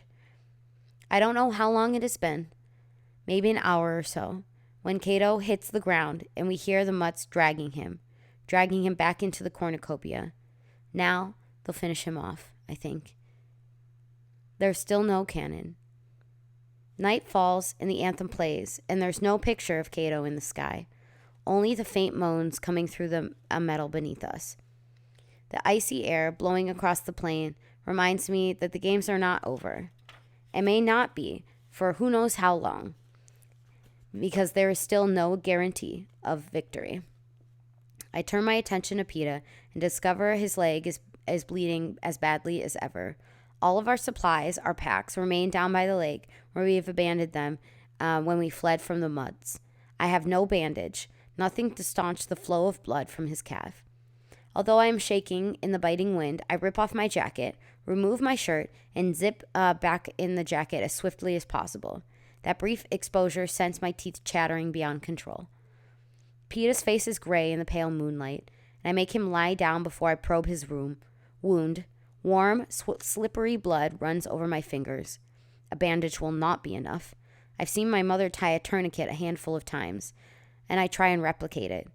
I cut free a sleeve from my shirt and tie it twice around his leg just under his knee. And I tie half a knot. It doesn't stick, so I take my remaining arrow and insert it in the knot, twisting as tightly as I dare. It's risky business. Peter may end up losing his leg, but when I weigh this against him losing his life, what alternative do I have? I bandage the wound in the rest of my shirt, and I lay down with him. Don't go to sleep, I tell him. I'm not sure if this is exactly medical protocol, but I'm terrified that if he drifts off, he'll never wake up again. Are you cold? He asks. He unzips his jacket, and I press against him as he fastens it around me. It's a bit warmer, sharing our body heat inside my double layer of jackets, but the night is young, and the temperature will continue to drop. Even now, I can feel the cornucopia, once burned so, when I first climbed it, slowly turning to ice. Cato might win this thing yet, I whisper to Peter. Don't you believe it, he says, pulling up my hood. He's shaking harder than I am. The next hours are the worst in my life. Which, if you think about it, is saying something. The cold would be torture enough, but the real nightmare is listening to Cato, moaning, begging, and finally just whimpering as the months work away at him. After a very short time, I don't care who he is or what he's done. All I want is for his suffering to end. Why don't they just kill him? I ask Peter. You know why, he says, and pulls me closer to him. And I do. No viewer could turn away from the show now. From the game maker's point of view, this is a final word in entertainment. It goes on and on and on, and eventually completely consumes my mind, blocking out memories and hopes of tomorrow, erasing everything but the present, which I begin to believe will never change. There will only be anything but cold and fear and the agonizing sounds of the boy dying in the horn. Peter begins to doze off now, and each time he does, I find myself yelling his name louder and louder, because if he goes and dies on me now, I know I'll go completely insane. He's fighting it, probably more for me than for him, and it's hard because unconsciousness would be its own form of escape. But the adrenaline is pumping through my body, and I would never allow me to follow him, so I can't let him go. I just can't. The only indication of the passage of time lies in the heavens, the subtle shift of the moon. So Peter begins pointing it out to me, insisting I acknowledge his progress, and sometimes, just for a moment, I feel a flicker of hope before the agony of night engulfs me again. Finally, I hear him whisper that the sun is rising. I open my eyes and I find the stars fading into a pale light of dawn. I can see, too, how bloodless Peter's face has become. How little time he has left. And I know now I need to get him back to the capital. Still, no cannon has fired. I press my good ear against the horn and can just make out Cato's voice. I think he's closer now. Katniss, can you shoot him? Peter asks. If he's near the mouth, I may be able to take him out. It would be an act of mercy at this point. My last arrow's in your tourniquet, I say. Make it count, Peter says, unzipping his jacket and letting me loose. I free the arrow, tightening the tourniquet tightly as my frozen fingers can manage. I rub my hands together, trying to regain circulation. When I crawl to the lip of the horn and hang over the edge, I can feel Peter's hands grip me for support. It takes a few minutes to find Cato in the dim light, in the blood, and then the raw hunk of meat that used to be my enemy makes a sound. I know where his mouth is because I think the word he's trying to say is, please. Pity, not vengeance, sends my arrow flying into his skull. Peter pulls me back, bow in hand, quiver empty. Did you get him? He whispers. The cannon fires in answer. Then we won, Katniss, he says hollowly. Hooray for us, I get out. But there's no joy and victory in my voice. A hole opens in the plain, as if on cue, the remaining mutts are bound into it, disappearing as the earth closes around them. We wait for the hovercraft to take Cato's remains, for the trumpets of victory that should follow, but nothing happens. Hey! I shout into the air. What's going on? The only response I get is the chatter of waking birds. Maybe it's the body. Maybe we have to move away from it, Peeta says. I try to remember. Do you have to distance yourself from a dead tribute on the final kill? My brain is too muddled to be sure. What else could be the reason for the delay? Okay. Think you could make it to the lake? I ask. Think I better try. We inch down the tail of the horn and fall to the ground. If the stiffness in my limbs is this bad, how can Peeta even move? I rise first, swinging and bending my arms until I can think to help him up. Somehow, we can make it back to the lake. We make it back to the lake. I scoop up a handful of cold water for Peeta and bring a second to my lips. A mockingjay gives a low, low whistle, and the tears of relief fill my eyes as the hovercraft appears and takes Cato's body away. Now, they will take us. Now, we can go home. But again, there's no response. What are they waiting for? Peeta asks weakly. Between the loss of the tourniquet and the effort it took to get to the lake, his wound has opened up again. I don't know, I say. Whatever the holdup is, I can't watch him lose any more blood. I get up to find a stick, but almost immediately come across the arrow that bounced off of Cato's body armor. It will do as well as the other arrow. As I stoop to pick it up, Claudius Templesmith's voice booms into the arena. Greetings to the final contestants of the 74th Hunger Games. The earliest revision has been revoked. Closer examination of the rulebook has disclosed that only one winner may be allowed, he says. Good luck, and may the odds be ever in your favor. There's a small burst of static, then nothing more. I stare at Peeta in disbelief as the truth sinks in. They never intended to let us both live. This had all been devised by the game makers to guarantee the most dramatic showdown in history. And like a fool, I bought into it. If you think about it, it's not that surprising, he says. I watch painfully as he makes it to his feet, then moving toward me as if in slow motion. He's pulling the knife from his belt. Before I'm even aware of my actions, my bow is loaded with the arrow pointed straight at his heart. Peeta raises his eyebrow, and I see the knife has already left his hand on its way to the lake where it splashes in the water. I drop my weapon and take a step back. My face is burning in what can only be shame. No, he says, do it.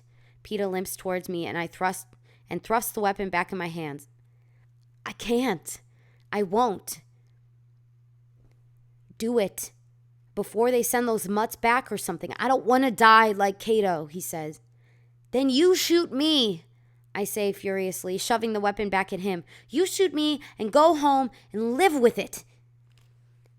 And as I say it, I know death right here, right now would be easier.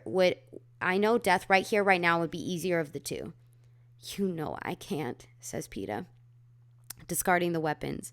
Fine, I'll go first anyway. He leans down and rips the bandage off his leg, eliminating the foul barrier between his blood and the earth. No, you can't kill yourself, I say. I'm on my knees, desperately plastering the bandage back on his wound. Katniss, he says, it's what I want. You're not leaving me here alone, I say, because if he dies, I'll never go home. Not really. I'll spend the rest of my life in this arena trying to think my way out. Listen, he says, pulling me to my feet. We both know they have to have a victor. It can only be one of us. Please take it for me. And he goes on about how he loves me and what life would be like without me. But I've stopped listening because his previous words are trapped in my head, thrashing desperately around. We both know they have to have a victor. Yes, they have to have a victor. Without a victor, the whole thing would blow up in the game makers' faces. They'd have failed the Capitol. Might have possibly even be executed slowly and painfully while the cameras broadcast it on every screen in the country. Peeta and I were both to die, or thought we were. My fingers fumble with the pouch on my belt, freeing it. Peeta sees it, and his hands clamp on my wrist. No, I won't let you. Trust me, I whisper. He holds my gaze for a long moment and then lets me go. I loosen the top of the pouch and pour a few spoonfuls of berries in his palm, and then I fill my own. On the count of 3, Peeta leans down and kisses me once, very gently. On the count of 3, he says. We stand with our backs pressed together, our empty hands locked tight. Hold them out. I want everyone to see, he says. I spread out my fingers. The dark berries glisten in the sun. I give Peeta's one last squeeze as a signal, as a goodbye, as we begin counting. 1, maybe I'm wrong. 2, maybe don't care if we both die. 3, it's too late to change my mind. I lift my hand to my mouth, taking one last look at the world. The berries have just passed my lips when the trumpets begin to blare. The frantic voice of Claudius Templesmith shouts above them, Stop! Stop! Ladies and gentlemen, I am pleased to present the victors of the 74th Hunger Games, Katniss Everdeen and Peeta Mellark. I give you the tributes of District 12. I spew the berries from my mouth. Chapter 26. I spew the berries from my mouth, wiping my tongue with the ends of my shirt to make sure no juices remain. Peeta pulls me to the lake, where we both flush our mouths with water and then collapse into each other's arms. You didn't swallow any? I ask him. He shakes his head. You? Guess I'd be dead right now if I did, I say. I can see his lips moving in reply, but I can't hear him over the roar of the crowd in the Capitol that are playing live over the speakers. The hovercraft materializes overhead, and 2 ladders drop. Only there's no way I'm letting go of Peeta. I'm keeping one arm around him as I help him up, and we place a foot on the first rung of the ladder. The electric current freezes us in place, and this time I'm glad because I'm not really sure if Peeta can hang on for the whole ride. It's good. This is the music from the movie, by the way. Playing it in the background. I think this is Catching Fire, if I remember. So this is the second book, the second movie. It could have. Thank you for the hydrate and the posture check, Ira. Thank you.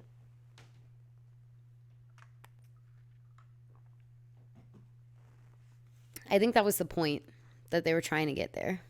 Thank you for the stretch.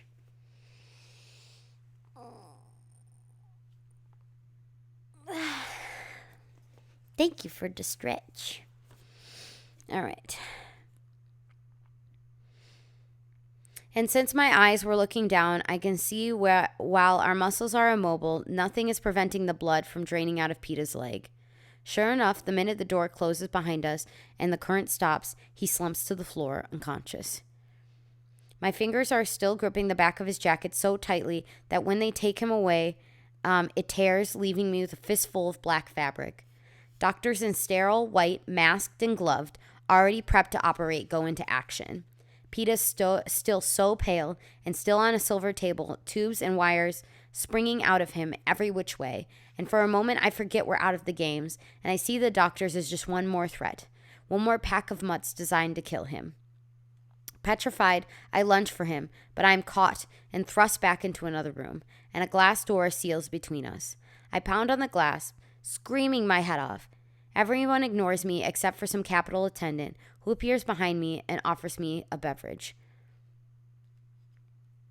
I slump down on the floor, my face against the door, staring uncomprehendingly at the crystal glass in my hand, icy cold, filled with orange juice, and a straw with a frilly white collar. How strange it looks in my bloody, filthy hand, and its dirt-caked nails and scars. My mouth waters at the smell, but I place it carefully on the floor, not trusting anything so clean and pretty. Through the glass, I see the doctors working feverishly on Peeta, their brows creased in concentration. I see the flow of liquids pumping through the tubes, and watching the walls of dials and lights that mean nothing to me. I'm not sure, but I think his heart stops twice. It's like being home again. And when they bring in a hopelessly mangled person from a mine explosion, or the woman in her 3rd day of labor, or the famished child struggling against pneumonia, and my mother and Prim, they wear the same look on their faces. Now is the time to run away to the woods, to hide into the trees until the patient is long gone, and in another part of the seam, the hammers make the coffin. But I'm held here by hovercraft walls and the same force that holds the loved ones that holds the loved ones of the dying. How often I've seen them ringed around our kitchen table and thought, why don't they leave? Why do they stay to watch? And now I know. It's because you have no choice. I startle when I catch something staring at me from only a few inches away, and then I realize it's my own face reflecting back in the glass. Wild eyes, hollow cheeks, hair in a tangled mat, rabid, feral, mad. No wonder everyone is keeping a safe distance from me. Next thing I know, we've landed on the roof of the training center, and they're taking PETA but leaving me behind the door. And I start hurling myself against the glass, shrieking, and I think I can catch a glimpse of pink hair. It must be Effie. It has to be Effie coming to my rescue when a needle jabs in me from behind. When I wake up, I'm afraid to move at first. The entire ceiling glows with a soft yellow light, allowing me to see that I am in a room containing just my bed. No doors and windows are visible. The air smells of something sharp and antiseptic. My right arm has several tubes that extended to the wall behind me. I'm naked, but the bedclothes are soothing against my skin. I tentatively lift my left hand and my above the cover. Not only have I been scrubbed clean, but my nails are filed into perfect ovals. The scars from the burns are less prominent, and I touch my cheeks, my lips, and the puckered scar above my eyebrow, and I'm just running my finger through my silken hair when I freeze. Apprehensively, I ruffle the hair by my left ear. No, it wasn't an illusion. I can hear again. I try and sit up, but some sort of wide, restraining band around my waist keeps me from rising more than a few inches. The physical confinement makes me panic, and I'm about to pull myself up and wriggle my hips through the band when a portion of the wall slides open, and in steps the red-headed AVOX girl carrying a tray. The sight of her calms me, and I stop trying to escape. I want to ask her a million questions, but I'm afraid any familiarity would cause her harm. Obviously, I am being closely monitored. She sets the tray on my thighs and presses something that raises me into a sitting position. While she adjusts my pillows, I risk one question. I say it out loud as clearly as my rusty voice will allow, so nothing will seem secretive. Did PETA make it? She gives a nod, and as she slips a spoon into my hand, I feel the pressure of friendship. I guess she did not wish me dead after all, and PETA has made it. Of course he did.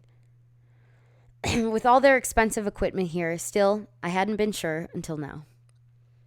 As the AVOX leaves, the door closes noiselessly after her, and I turn hungrily to the tray. A bowl of clear broth, a small serving of applesauce, and a glass of water. This is it? I think grouchily, shouldn't my homecoming dinner be a little more spectacular? But I find it's an effort to finish this bare meal before me. My stomach seems to have shrunk to the size of a chestnut. And I have to wonder how long I've been out, because I have no trouble eating a fairly sizable breakfast that last morning in the arena. There's usually a lag a few days between the end of competition and the presentation of the victors, so they can put the starving, wounded mess of a person back together. Somewhere, Cinna and Portia are creating our wardrobes for our public appearances. Haymitch and Effie will be arranging the bouquets for our sponsors, reviewing the questions for our final interviews. Back home, District 12 is probably in chaos as they try and organize the homecoming celebrations for PETA and me, given the last one was close to 30 years ago. Home. My mother and Prim, Gail. Even the thought of Prim's scruffy old cat makes me smile. Soon I will be home. I want to get out of this bed, to see PETA and Cinna, and to find out more about what's been going on. Why shouldn't I? I feel fine.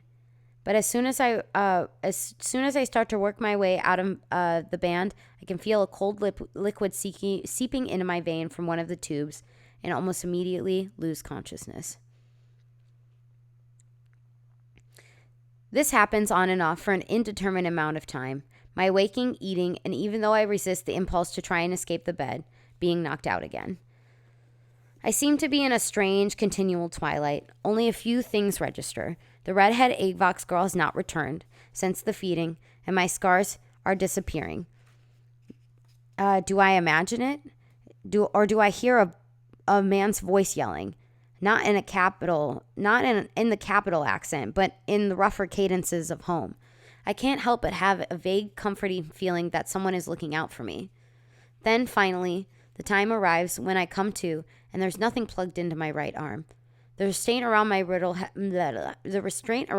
has been removed, and I am free to move about. I start to sit up and am arrested by the sight of my hands. The skin's perfection, smooth and glowing. Not only are the scars from the arena gone, but those accumulated over the years of hunting have vanished without a trace. My forehead feels like satin, and when I try to find the burn on my calf, there's nothing. I slip my legs out of bed, nervous about how they will bear my weight, and find them strong and steady. Lying at the foot of my bed is an outfit that makes me flinch. It's what all of us tributes wore in the arena. I stare at it as if it had teeth until I remember that, of course, this is what I will wear to greet my team. I am dressed in less than a minute and fidgeting in front of the wall where I know there's a door, even if I can't see it. When it suddenly slides open, I step into a wide, deserted hall that appears to have no other doors on it, but it must. Behind one of them is PETA. Now that I am conscious and moving, I'm growing more and more anxious about him. He must be all right, or the Avox girl wouldn't have said so, but I need to see him for myself. PETA, I call out, since there's no one to ask. I hear my name in response, but it's not his voice. It's a voice that provokes first irritation, then eagerness. Effie. I turn around and see them all waiting in a big chamber at the end of the hall. Effie, Hamish, and Cinna. My feet take off without hesitation. Maybe a victor should show more restraint, more superiority, especially because she knows this will be on tape, but I don't care. I run from them and surprise even myself when I launch into Hamish's arms first. And when he whispers in my ear, "Nice job, sweetheart," it doesn't even sound sarcastic. Effie is somewhat teary and keeps patting my hair and talking about how she told everyone we were pearls. Cinna just hugs me tight and doesn't say anything. Then I notice Portia is absent and get a bad feeling. Where's Portia? Is she with PETA? He is all right, isn't he? I mean, he's alive? I blurt out. He's fine. They only want to do your reunion live on the air in the ceremony, says Hamish. Oh, that's all, I say. The awful moment of thinking PETA's dead again passes. I guess I'd want to see it for myself. Go on with Cinna. Go on with Cinna. He has to get you ready, says Hamish. It's a relief to be alone with Cinna, to feel his protective arms around my shoulder as he guides me away from the cameras, down a few passages to the elevator that leads to the lobby of the training center. The hospital then is far underground, even beneath the gym where the tributes practice tying knots and throwing spears. The windows of the lobby are darkened, and a handful of guards stand on duty. No one else is there to see us cross the tribute elevator. Our footsteps echo in the emptiness. And when we ride up to the 12th floor, the faces of all the tributes who will never return flash across my mind, and there's a heavy, tight place in my chest. When the elevator door opens, Venia, Flavius, and Octavia engulf me, talking so quickly and ecstatically that I can't make out their words. Their sentiment is clear, though. They truly thrilled to see me, and I am happy to see them too, although not like I was to see Cinna. It's more in the way one might be glad to see an affectionate trio of pets, at the end of a particularly difficult day. They sweep me into the dining room, and I get a real meal: roast beef and peas and soft rolls. Although my portions are still being strictly controlled, because when I ask for seconds, I'm refused. No, no, no. They don't want all that coming back up on the stage, says Octavia. But she secretly slips an extra roll under the table to let me know she's on my side. We go back to my room, and Cinna disappears for a while as the prep team gets me ready. Oh, they did a full body polish on you, says Flavius enviously. Not a flaw left on your skin. But when I look at my naked body in the mirror, all I can see is how skinny I am. I mean, I'm sure I was worse before I came out the arena, but I can easily count my ribs. And they take care of the shower settings for me, and they go to work on my hair, nails, and makeup. When I'm done, they chatter so continuously that I barely have to reply, which is good, since I don't feel very talkative. It's funny, because even though they're rattling on about the games, all about where they were and what they were doing or how they felt when a specific event occurred, I was still in bed. I had just had my eyebrows dyed. I swear I nearly fainted. Everything is about them, not about the dying boys or the girls in the arena. We do not wallow around in the games this way in District 12. We grit our teeth and watch, because we must, and try to get back to business as soon as possible when they're over. To keep from hating my prep team, I effectively tune out most of what they're saying. Cinna comes in what appears to be an unassuming yellow dress across his arms. Well, have you given up the whole girl on fire thing? I ask. You tell me, he says. And he slips it over my head. I immediately notice the padding over my breasts, adding curves that hunger has stolen from my body. My hands go to my chest and I frown. I know, says Cinna before I can object, but the game makers wanted to alter you surgically. Hamish had a huge fight with them over it. This was the compromise. That must have been what she heard. He stops me before I can look at my reflection. Wait, don't forget the shoes. Venia helps me into a pair of flat leather sandals, and I turn in the mirror. I am still the girl on fire. The sheer fabric softly glows. Even the slight movement in the air sends a ripple on my body. And by comparison, the chariot costume seems garish. The interview dress is too contrived. In this dress, I give the illusion of wearing candlelight. What do you think? Asks Cinna. I think it's the best yet, I say. When I manage to pull my eyes away from the flickering fabric, I am in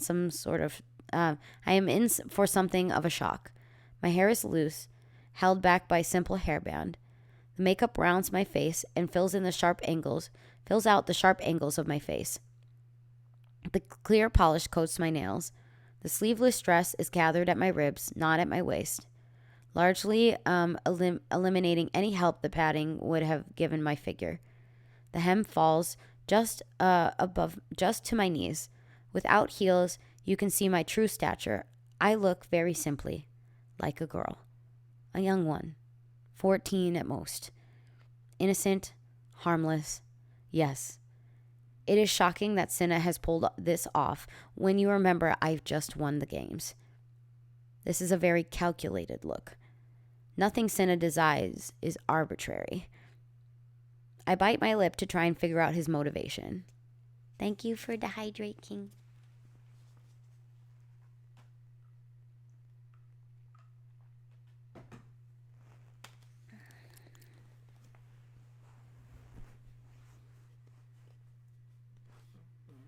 All right. I thought it'd be something more sophisticated looking, I say. I thought PETA would like this better, he answers carefully. PETA? Oh, it's not about PETA. It's about capital and the game makers in the audience. Though I do not yet understand Cinna's design, it's a reminder that the games are not quite finished. And beneath his benign reply, I sense a warning. something he can't mention in front of his own team. We take the elevator to the level where we trained. It is customary for the victor and his or her support team to rise from beneath the stage. First the prep team, followed by the escort, the stylist, the mentor, and finally the victor.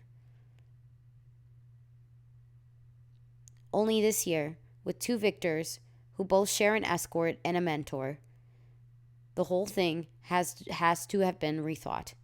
I find myself in a poorly lit area under the stage. A brand new metal plate has been installed to transport me upward. You can still see the small piles of sawdust, smell fresh paint. Sen and the prep team peel off to change into their own costumes and take their positions, leaving me alone. Oh no, it's thundering? Oh, how appropriate. The song's called Victory. In the gloom, I see a makeshift wall about 10 yards away, and I assume that Pete is behind it. The rumbling of the crowd is loud, so I don't notice until Hamish touches my shoulder. I spring away, startled, still half in the arena, I guess. Easy, it's just me. Let's have a look at you, Hamish says. I hold out my arms and turn once. Good enough. It's not much of a compliment. But what? I say. Hamish's eyes shift around the musty holding place. Seems to have made a decision. But nothing. How about a hug for luck?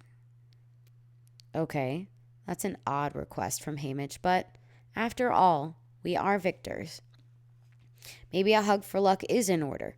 Only when I put my arms around his neck, I find myself trapped in his embrace. He begins talking, very fast, very quietly, in my ear, my hair concealing his lips. Listen up, you're in trouble. Word is the Capitol is furious about you showing them up in the arena. The one thing they can't stand is being laughed at, and they are the joke of Panem, says Hamish. I feel the dread coursing through me now. But I laugh as soon as Hamish is saying something completely delightful because nothing is covering my mouth. So what? Your only defense can be that you were so madly in love that you weren't responsible for your actions. Hamish pulls back and adjusts my hairband. Got it, sweetheart? He can only be talking about anything now. Got it, I say. Did you tell Peter this? Don't have to, says Hamish. He's already there. But you think I'm not? I say, taking the opportunity to straighten the bright red bow tie Senna must have wrestled him into. Since when does it matter when I think, says Hamish. Better take our places. He leads me to the metal circle. This is your night, sweetheart. Enjoy it. He kisses me on the forehead and disappears into the gloom. I tug on my skirt, willing it to be longer, wanting it to have covering the knocking in my knees. Then I realize it's pointless. My whole body's shaking like a leaf. Hopefully, it will put down to excitement. After all, it is my night.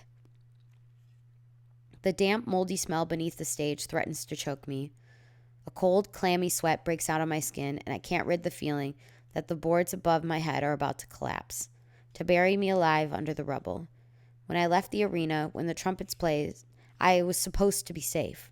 From then on, for the rest of my life. That's the trick, isn't it? But what Hamish says is true. He's got no reason to lie. I've never been in such a dangerous place.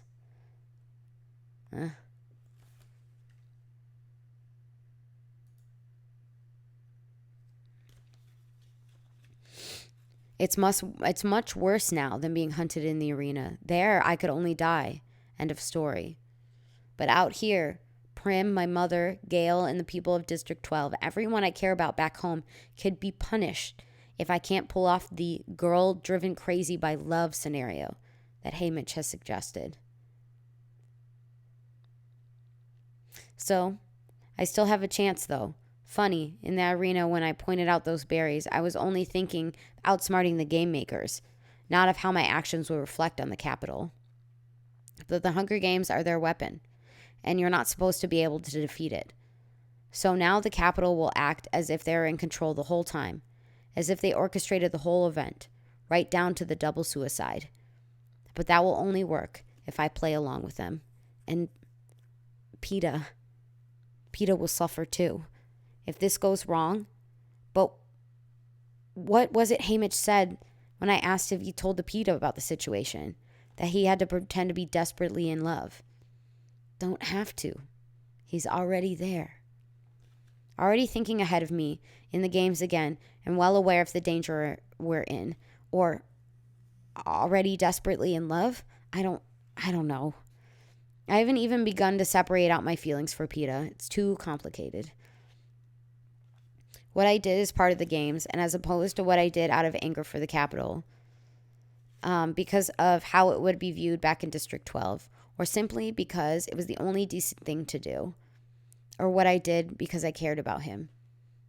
There are questions to be unraveled back home, in the peace and quiet of the woods, when no one is watching. Not here where every eye is upon me. But I won't have that luxury for who knows how long. And right now, the most dangerous part of the Hunger Games is about to begin. All right.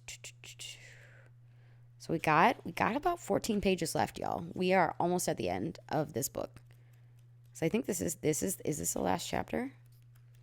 We are on the final chapter, y'all. Woo! Let's go. All right. Once we finish with this chapter, we'll go ahead and see who we've got, lounging about at this hour and, go and give them some love. But, of course, let's finish out this book here, which is just another 14 pages, and then we'll be done.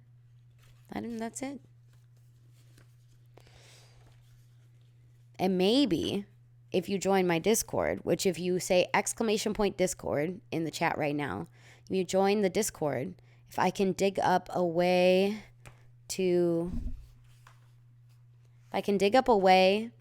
to be able to stream the movies on my Discord, I will do so. If anybody is interested, and you can go ahead and join my Discord, and we'll talk about it there.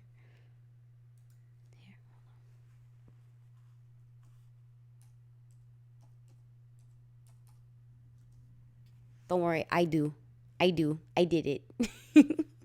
I did it. Just 1 second too slow, King. Thank you. All right. The final chapter, chapter 27. The anthem booms in my ears, and then I hear Caesar Flickerman greeting the audience. Does he know how crucial it is to get every word right from now on? He must. He will want to help us. The crowd breaks into applause as the prep teams are presented. I imagine Flavius, Venia, and Octavia bouncing around and taking their ridiculous bobbing bows. It's a safe bet they're clueless. Then Effie's introduced. How long she's waited for this moment. I hope she's been able to enjoy it because as misguided as Effie can be, she's a very keen instinct about certain things and must at least suspect we're in trouble. Portia and Cinna receive huge cheers, of course. They have been brilliant, had a dazzling debut. I now understand Cinna's choice of dress for me tonight. I'll need to look as girlish and as innocent as possible. Haymitch's appearance brings a round of stomping, and that goes on for at least 5 minutes. Well, at least he's accomplished a first, keeping not only one, but 2 tributes alive. What if he hadn't warned me in time? Would I have acted differently? Flaunted the moment with the berries in the Capitol's face? No, I don't think so. But I could have easily been a lot less convincing than I need to be now. Right now. Because I can feel the plate lifting me up to the stage. Blinding lights. Deafening roar that rattles the metal under my feet. Then there's PETA, just a few yards away. He looks so clean and healthy and beautiful. I can hardly recognize him. But his smile is the same, whether in mud or in the Capitol. And when I see it, I take about 3 steps and fling myself into his arms. He staggers back, almost losing his balance, and that's when I realize the slim metal contraption in his hand is some kind of cane. He rights himself, and we just cling to each other where the audience goes insane. He's kissing me, and all the time I'm thinking, do you know? Do you know how much danger we're in? After about 10 minutes of this, Caesar Flickerman taps on his shoulder to continue the show. But Peter just pushes him aside without even glancing at him. The audience goes berserk, and whether he knows it or not, Peter is, as usual, playing the crowd exactly right. Finally, Hamish interrupts us and gives us a good-natured shove toward the victor's chair. Usually, this is a single ornate chair from which winning tributes watch a film of the highlight of the games. But since there are two of us, the game makers have provided a plush red velvet sofa couch. A small one. My mother would call it a love seat, I think. I sit so close to Peter that I'm practically in his lap. But one look from Hamish tell me this isn't enough. Kicking off my sandals, I tuck my feet to the side and lean my head against Peter's shoulder. His arm goes around me automatically. Thank you for the hydrate.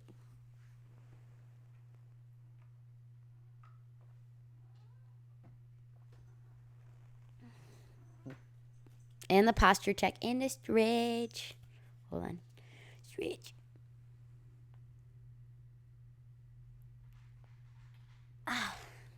Okay. Stretch. Thank you for the head pats, King. Thank you for the wellness check.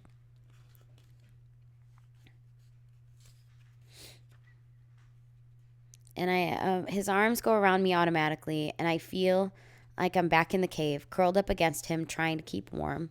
His shirt is made out of the same yellow material as my dress, but Portia put him in long black pants. No sandals either, but a pair of sturdy black boots that keep him solidly planted on the stage. I wish Cinna had given me a similar outfit. I feel so vulnerable in this flimsy dress. But I guess that was the point. Caesar Flickerman makes a few more jokes, and then, in time for the show, this will be the exactly 3 hours in required viewing for all of Panem. As the lights dim and the seal appears on the screen, I realize I'm unprepared for this. I do not want to watch my 22 fellow tributes die. I saw enough of them die the first time. My heart starts pounding, and I have the strong impulse to run. How have the other victors faced this alone? During the highlights, they periodically show the winner's reaction on the box in the corner of the screen. And I think back to earlier years. Some are triumphant, pumping their fists in the air, beating their chest. Most are just stunned. All I know is that the only thing keeping me on this love seat is Peta, his arm around my shoulder, his other hand claimed by both of mine. Of course, the previous victors didn't have the capital, looking for a way to destroy them. Condensing several weeks into 3 hours is quite a feat, especially when you consider how many cameras there were going at once. Whoever puts the highlights together has to choose what sort of story to tell. This year, for the first time, they tell a love story. I know Peta and I won, but a disproportionate amount of time is spent on us, right from the beginning. I'm glad, though, because it supports the whole crazy in love that's my defense for defying the capital. Plus, it means that we won't have as much time to linger over the deaths. The first half an hour or so focuses on the pre-arena events, the reaping, the chariot ride through the capital, our training scores, and our interviews. There is this sort of upbeat soundtrack playing under it, all makes it twice as awful because, of course, almost everyone on screen is dead. Once we're in the arena, there's a detailed coverage of the bloodbath, and then the filmmakers basically alternate between shots of tributes dying and shots of us. Mostly Peta, really. There's no question he's carrying this romance thing on his shoulders. Now I see what the audience saw, how he misled the careers about me, stayed awake the entire night under the tracker-jacker nest, fought Cato to let me escape, and even while he lay in the mud bank, whispering my name in his sleep. I seem heartless in comparison. Dodging fireballs, dropping nests, and blowing up supplies until I go hunting for Rue. They play her death in full, the spearing, my failed rescue attempt, and my arrow through the boy at District 1's throat. Rue, drawing her last breaths in my arms, and the song. I get to sing every note of the song. Something inside me shuts down, and I'm too numb to feel anything. It's like watching a complete stranger in another Hunger Games. But I do notice they omit the part where I cover her in flowers. Right. Because even that smacks of rebellion. Things pick up for me once I announce true tributes from the same district can live, and I shout Peeta's name and then clap my hands over my mouth, as if I've seemed indifferent to him before. I make up for it now by finding him, nursing him back to health, and going to a feast for his medicine. Him being free, being very free with my kisses. Objectively, I can see the Mutts and Cato's deaths are as gruesome as ever, but again, I feel it happens to people I have never met. And then there comes the moment with the berries. I can hear the audience hushing one another, not wanting to miss anything. A wave of gratitude to the filmmakers sweeps over me, and I end up not with the announcement of our victory, but with me and Peeta, with me pounding on the glass door of the hovercraft, screaming Peeta's name as they try to revive him. In terms of survival, it's my best moment all night. The anthem playing yet again, we rise as President Snow himself takes the stage, followed by a little girl carrying a cushion that holds the crown. There is just one crown, though. You can hear the crowd's confusion. Whose head will he place it on? Until President Snow gives a twist and separates it into two halves. He places the first half around Peeta's brow with a smile. He's still smiling when he settles the second on my head, but his eyes, just inches from mine, are as unforgiving as a snake's. That's when I know that even both of us would have eaten the berries. I am to blame for the idea. I am the instigator. I am the one to be punished. Much bowing and cheers follow. My arm is about to fall off from waving when Caesar Flickerman finally bids the audience good night, reminding them to tune in tomorrow for the final interviews, as if they had a choice. Peeta and I are whisked to the president's mansion for the victory banquet, where we have very little time to eat as Capitol officials, particularly generous sponsors, elbow one another out of the way as they try and get their picture with us. Face after beaming face flashes by, as becoming increasingly intoxicated as the evening wears on. Occasionally, I catch a glimpse of Haymitch, who is reassuring, or President Snow, which is terrifying. But I keep laughing and thanking people and smiling as my picture is taken. The one thing I never do is let go of Peeta's hand. The sun is just peeking over the horizon when we straggle back to the 12th floor of the training center. I think now I finally get a word alone with Peeta, but Haymitch sends him off with Portia to get something fitted for the interview and personally escorts me to my door. Why can't I talk to him? I ask. Oh, thank you very much for the follow, Alpha Squishy Snake. Thank you. Plenty of time for talk when we get home, says Haymitch. Go to bed. You're on air at 2. Despite Haymitch running interference, I'm determined to see Peeta privately. After I toss and turn for a few hours, I slip into the hall. My first thought is to check the roof, but it's empty. Even the city streets far below are deserted after the celebration last night. I go back to bed for a while, then I decide to go directly to his room. When I try and turn the knob, I find my own bedroom door has been locked from the outside. I suspect Haymitch initially, but then there's a more insidious fear that the Capitol may be monitoring and confining me. I've been able to escape since the Hunger Games began, but this feels different, much more personal. This feels like I've been in prison for a crime I'm awaiting sentencing. I quickly get back in bed and pretend to sleep as until Effie Trinket comes to alert me the start of another big day. I have about 5 minutes to eat a bowl of hot grain and stew before my prep team descends. All they have to say is, "The crowd loved you."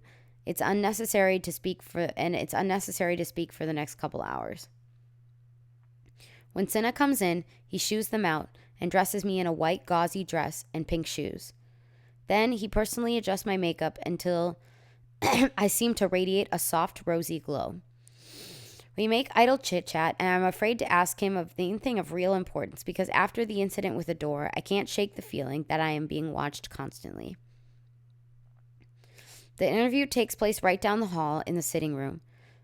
A space has been cleared, and the left seat has been moved in and surrounded by vases of red and pink roses.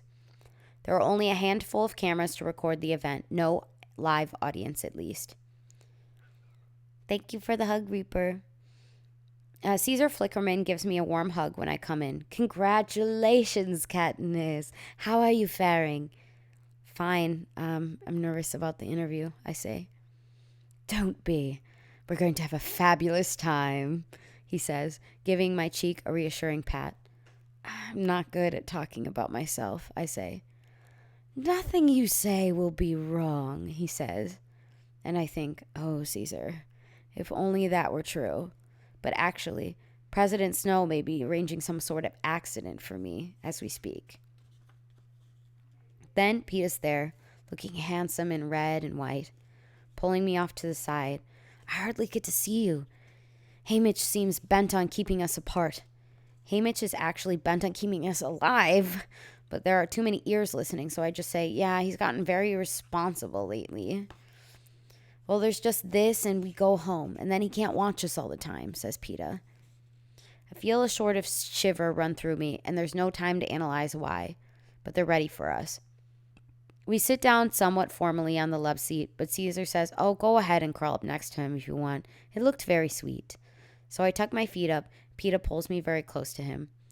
Someone counts backwards, and just like that, we're being broadcast live to the entire country. Caesar Flickerman is a wonderful, teasing, joking, and getting choked up when the occasion presents itself. He and Peeta already have the rapport they established that night at the first interview, that easy banter, so I just smile a lot and try and speak as little as possible. I mean, I have to talk some, but as soon as I can, I redirect the conversation back to Peeta. Eventually, though, Caesar begins to pose questions that insist on fuller answers. Well, Peeta, we know from our days in the cave that love at first sight for you was what, age 5? Says Caesar. From the moment I laid eyes on her, says Peeta. But Katniss, what a ride for you. I think the real excitement for the audience was watching you fall for him. And when did you realize you were in love with him? Asks Caesar. Oh, that's a hard one. I give a faint breathy laugh and look down at my hands. Help. Well, I know when it hit me. The night when you shouted his name from that tree, says Caesar. Thank you, Caesar, I think, then go with his idea. Yes, I guess that was it. I mean, until that point, I just tried not to think about what my feelings might be. Honestly, because it was so confusing and it made things worse if I actually cared about him But then in the tree, everything changed, I say. And why do you think that was? And why do you think that was? Urges Caesar. Maybe because for the first time, there was a chance I could keep him, I say. Behind a cameraman, I see Haymitch give a sort of huff of relief, and I know I've said the right thing. Caesar flips out a handkerchief and has to take a moment because he is so moved. I can feel Peeta press his forehead against my temple as he asks, so now that you've got me, what are you going to do with me? Ayo. Ayo. That's cute. That's a cute line. That's why I like Peeta a lot. He's a smooth talker. He's got the riz, you guys. Sorry. I'm going back. I can feel Peeta press his forehead into my temple as he says, so now that you've got me, what are you going to do with me? I turn to him. Put you somewhere you can't get hurt. And when he kisses me, the people in the room actually sigh. Great reader commentary. I'm trying my best. For Caesar, this is a natural place to segue into all the ways we did get hurt in the arena, from burns to stings to wounds. But it's not until we get around to the mutts that I forget I'm on camera. When Caesar asks Peeta how his new leg is working out. New leg, I say, and I can't help but reaching out and pull up the bottom of Peeta's pants. Oh no, I whisper as I take in the metal and plastic device that has replaced his flesh. No one told you, asks Caesar gently. I shake my head. I haven't had the chance, says Peeta with a slight shrug. Oh, I know this song is for the first movie. This would have been very convenient earlier. Oh, not the fog. Okay. Different. No one told you? Asks Caesar gently. I shake my head. I haven't had the chance, says Peeta with a slight shrug. It's my fault, I say, because I used that tourniquet. Yes, it's your fault I'm alive, says Peeta. He's right, says Caesar. He'd have bled to death, for sure, without it. I'm sure this is true, but I can't help feeling upset to the extent that I'm afraid I might cry, and then remember everyone in the country is watching me, so I just bury my face in Peeta's shirt.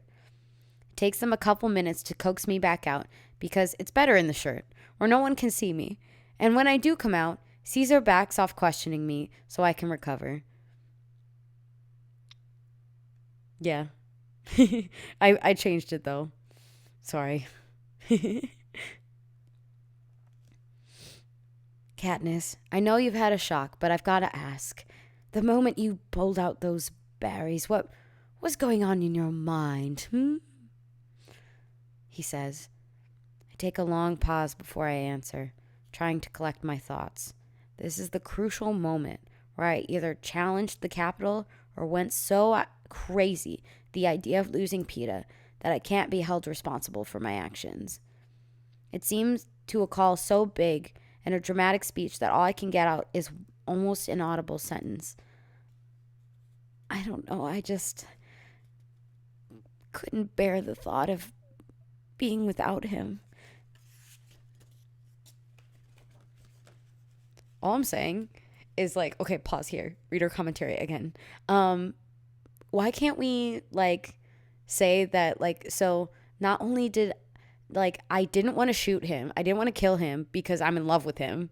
I didn't want him to kill me because he didn't want to kill me because he didn't want to live without me and I don't want to live without him. But then ultimately at the end, we were just like, well, if one of us has to kill each other, we might as well both die at this point, right?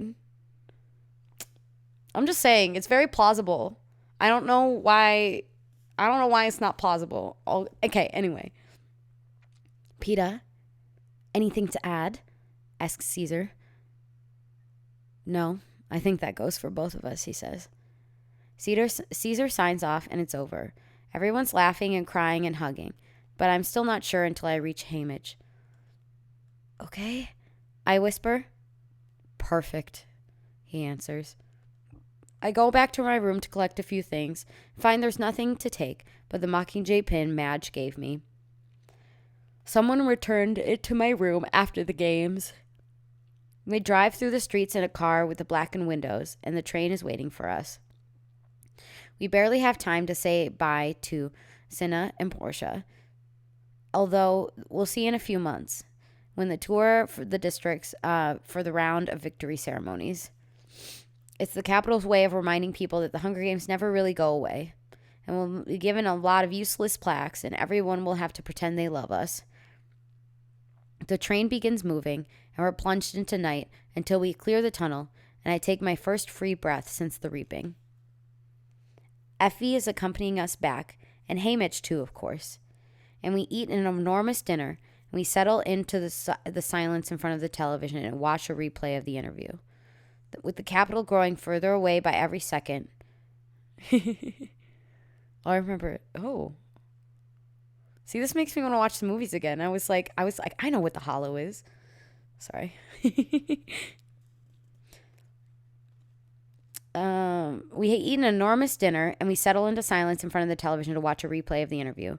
With the Capitol growing further away with every second, I begun to think of home, of Prim and my mother, of Gale, and I excused myself to change out of my dress and into the plain shirt and pants.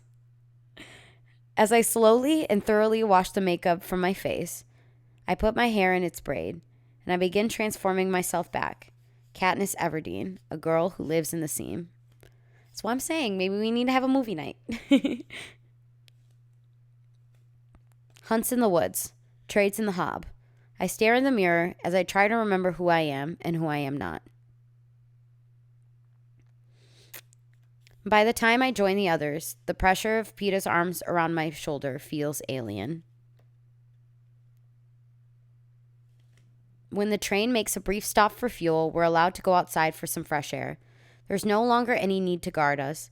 Peeta and I walk along the track, hand in hand, till we can't find anything to say now that we're alone. He stops and gathers a bunch of wildflowers for me, and when he presents them, I work hard to look pleased. Oh my God, they're flowers, girl. Just be like, oh my God, thank you so much for the thought. Oh my Lord. It's not hard. Jesus Christ. Anybody giving you flowers, like, come on, you know? Like, even if they're just wildflowers you picked up off the side, that was thought. That was thought and it counted. Just saying.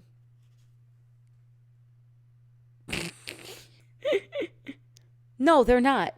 But if somebody picked me up some flowers, I would at least be like, oh my God, thank you. That was so nice. Thank you. You know, like she has to work hard. Why you gotta work hard? Somebody's giving you a gift. This bitch kept you alive, and you kept him alive. I'm confused. It's okay. I will continue now.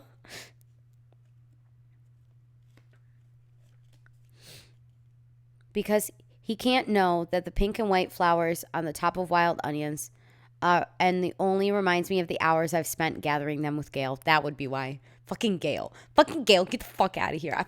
I do not like Gale. Katniss is dense not to see his love. That's what I'm saying. She's over here. She's like, he can't be in love with me. Bitch, yes, he is. The idea of seeing Gale in an amount of hours makes my stomach churn. But why? I can't frame it in my mind. I only know that I feel like I've been lying to someone who trusts me. Or more accurately, to two people. I've been getting away with it to this point because of the games, but there are no games to hide it behind back home.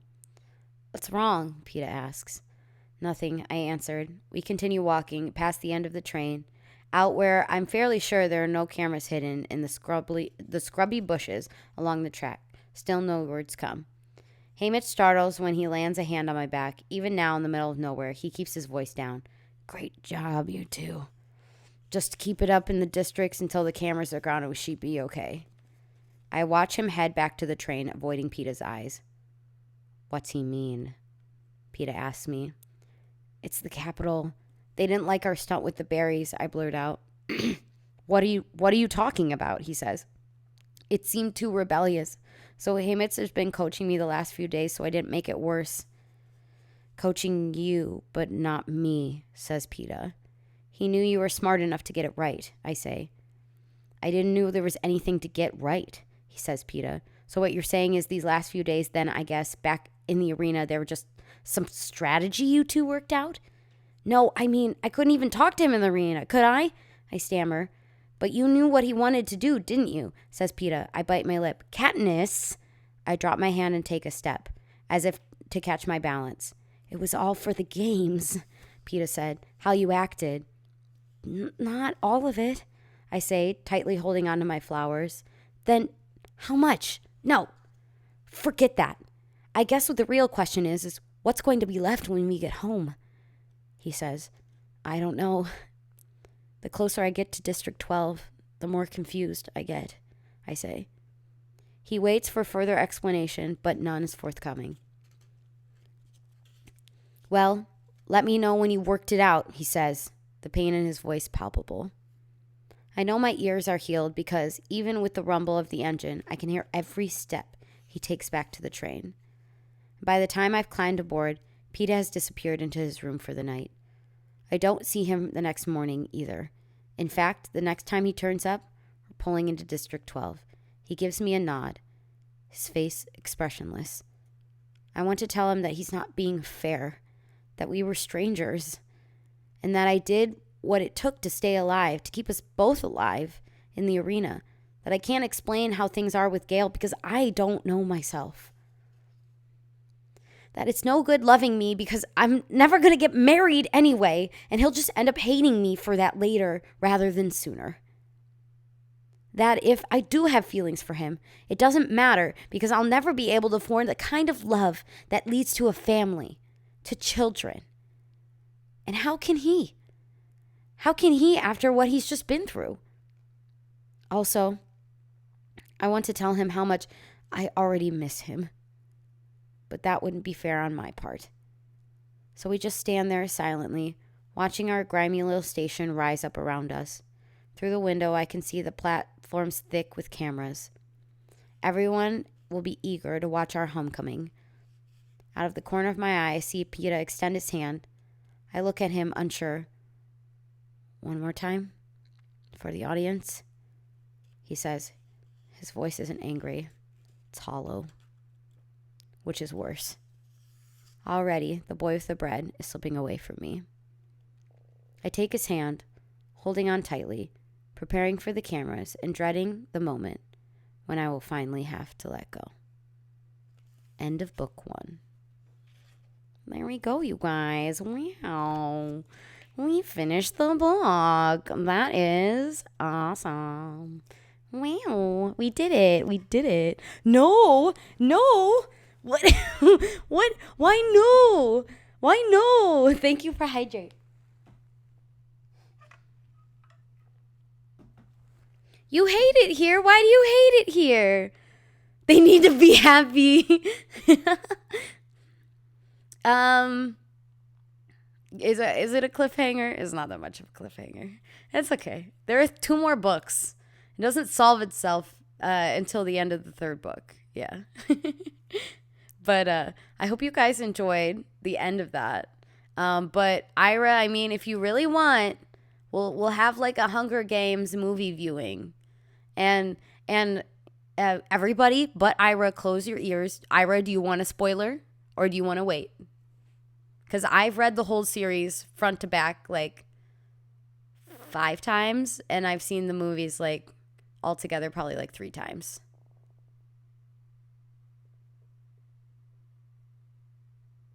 You need happy.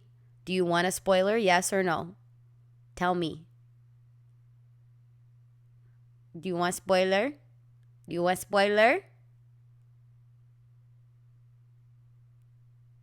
Do you want spoiler? Okay, it is happy. Yes, it's happy. So, by the end of the 3rd book, they end up happy. Okay? Peeta and Katniss, they end up happy.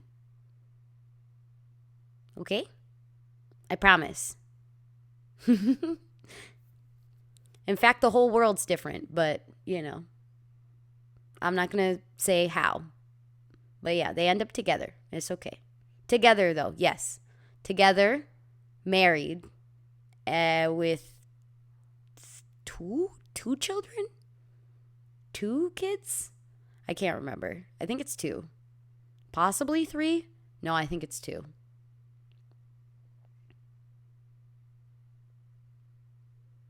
Thank you for the Hepats, Reaper.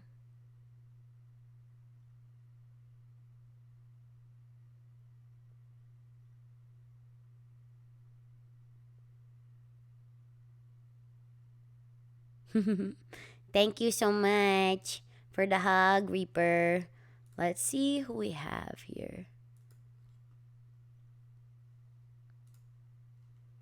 All right, we're going to pause this music. It's getting some kind of something. Ooh.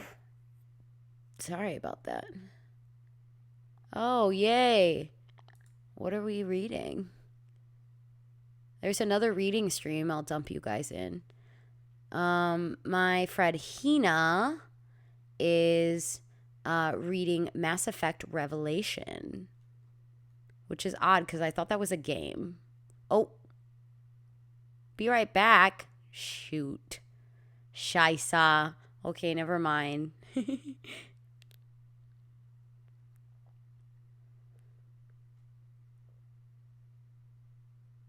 Yes, is bad, evil, disgusting, Travis. F this, cleanse that thought from your brain. Oh, there are books? Interesting. I mean, I don't know how long Hina's gonna be gone. It says be right back. So like I guess be right back. I just I I don't want her to be gone for too long. How long? Oh, they've only been going like an hour. That's not bad.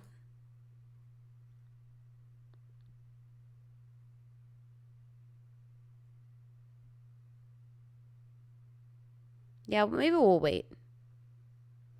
No, maybe we'll wait. We'll wait a couple of minutes, but we can kind of chit chat about what's gonna be going on. About what's gonna be going on Friday. I don't think so. I'm gonna put out my schedule tomorrow, but I'm fairly certain I will not have a stream tomorrow or Tuesday, or Wednesday for that matter. I think we're gonna save those days for like announcements. Please keep your eyes peeled. We're gonna go ahead and put the socials up here. Please, if you haven't already, go ahead and follow me on Twitter and on Instagram. I will try my best to post updates on there, as well as my Discord if you've joined that as well. We're going to go ahead and make sure that those updates are there. If you've joined my Discord, I do have a poll sort of ideas going on what people want to see, like with the with rewards, with like punishments, with that sort of thing, like what sort of thing that they would have fun seeing. It'd be really helpful to get some like different ideas going in there. Ronan has some ideas. He's already put it in there, so he's giving you guys a head start. I would really enjoy if we could see how creative you guys can get. But yeah, if you guys follow me on Twitter and Instagram there, I should be able to update that kind of stuff for you. It will be a sort of subathon of sorts. That's where the rewards are going to come from. So I think the max we're going to make it this time is 40 subs. I don't want to make it too much more than that, because last time I made it 50 and you guys didn't even make it. Like, you guys made it maybe halfway. So I'm not gonna make it untouchable. But it is going to happen for 24 hours. So hopefully we can muster up enough to be able to, get yourself some rewards. I also have a couple of surprises, hopefully, that I'll be reviewing in the next couple of days there. But yeah. Works on saving money. Yeah, I still have the emotes. I'm gonna put there were emotes from the last subathon that we haven't gotten to vote on, so I'll put those in the polls in the next coming days as well. But I think I have a couple of ideas of what I really want to look to do. A couple being, there's like Mitsuki has this emoji called the polite emoji. I want a polite emoji. Ooh. And then we also have, I also want an Uno reverse emoji. Maybe we do a raid emoji. But yeah. Oh, sorry, King. I'm sorry. But looks like Hina is back. So let's go ahead really quick. And just go ahead and make sure that we're following. Yeah, the Uno reverse one is funny. I like that. But let's go ahead. I'm going to put my raid message in here and we'll raid into... Oh, no. You're good. I get it. It's okay. I never expect it from anybody. It's just like, it'd be like, these are rewards for you, They're not necessarily like, it's cool enrichment for me, but like, you guys benefit, as well. So like, you're not, you're getting a reward for putting that stuff forward if you so choose, and it's not a requirement ever. So this is the raid message, you guys. And then we'll go ahead and raid into Hina.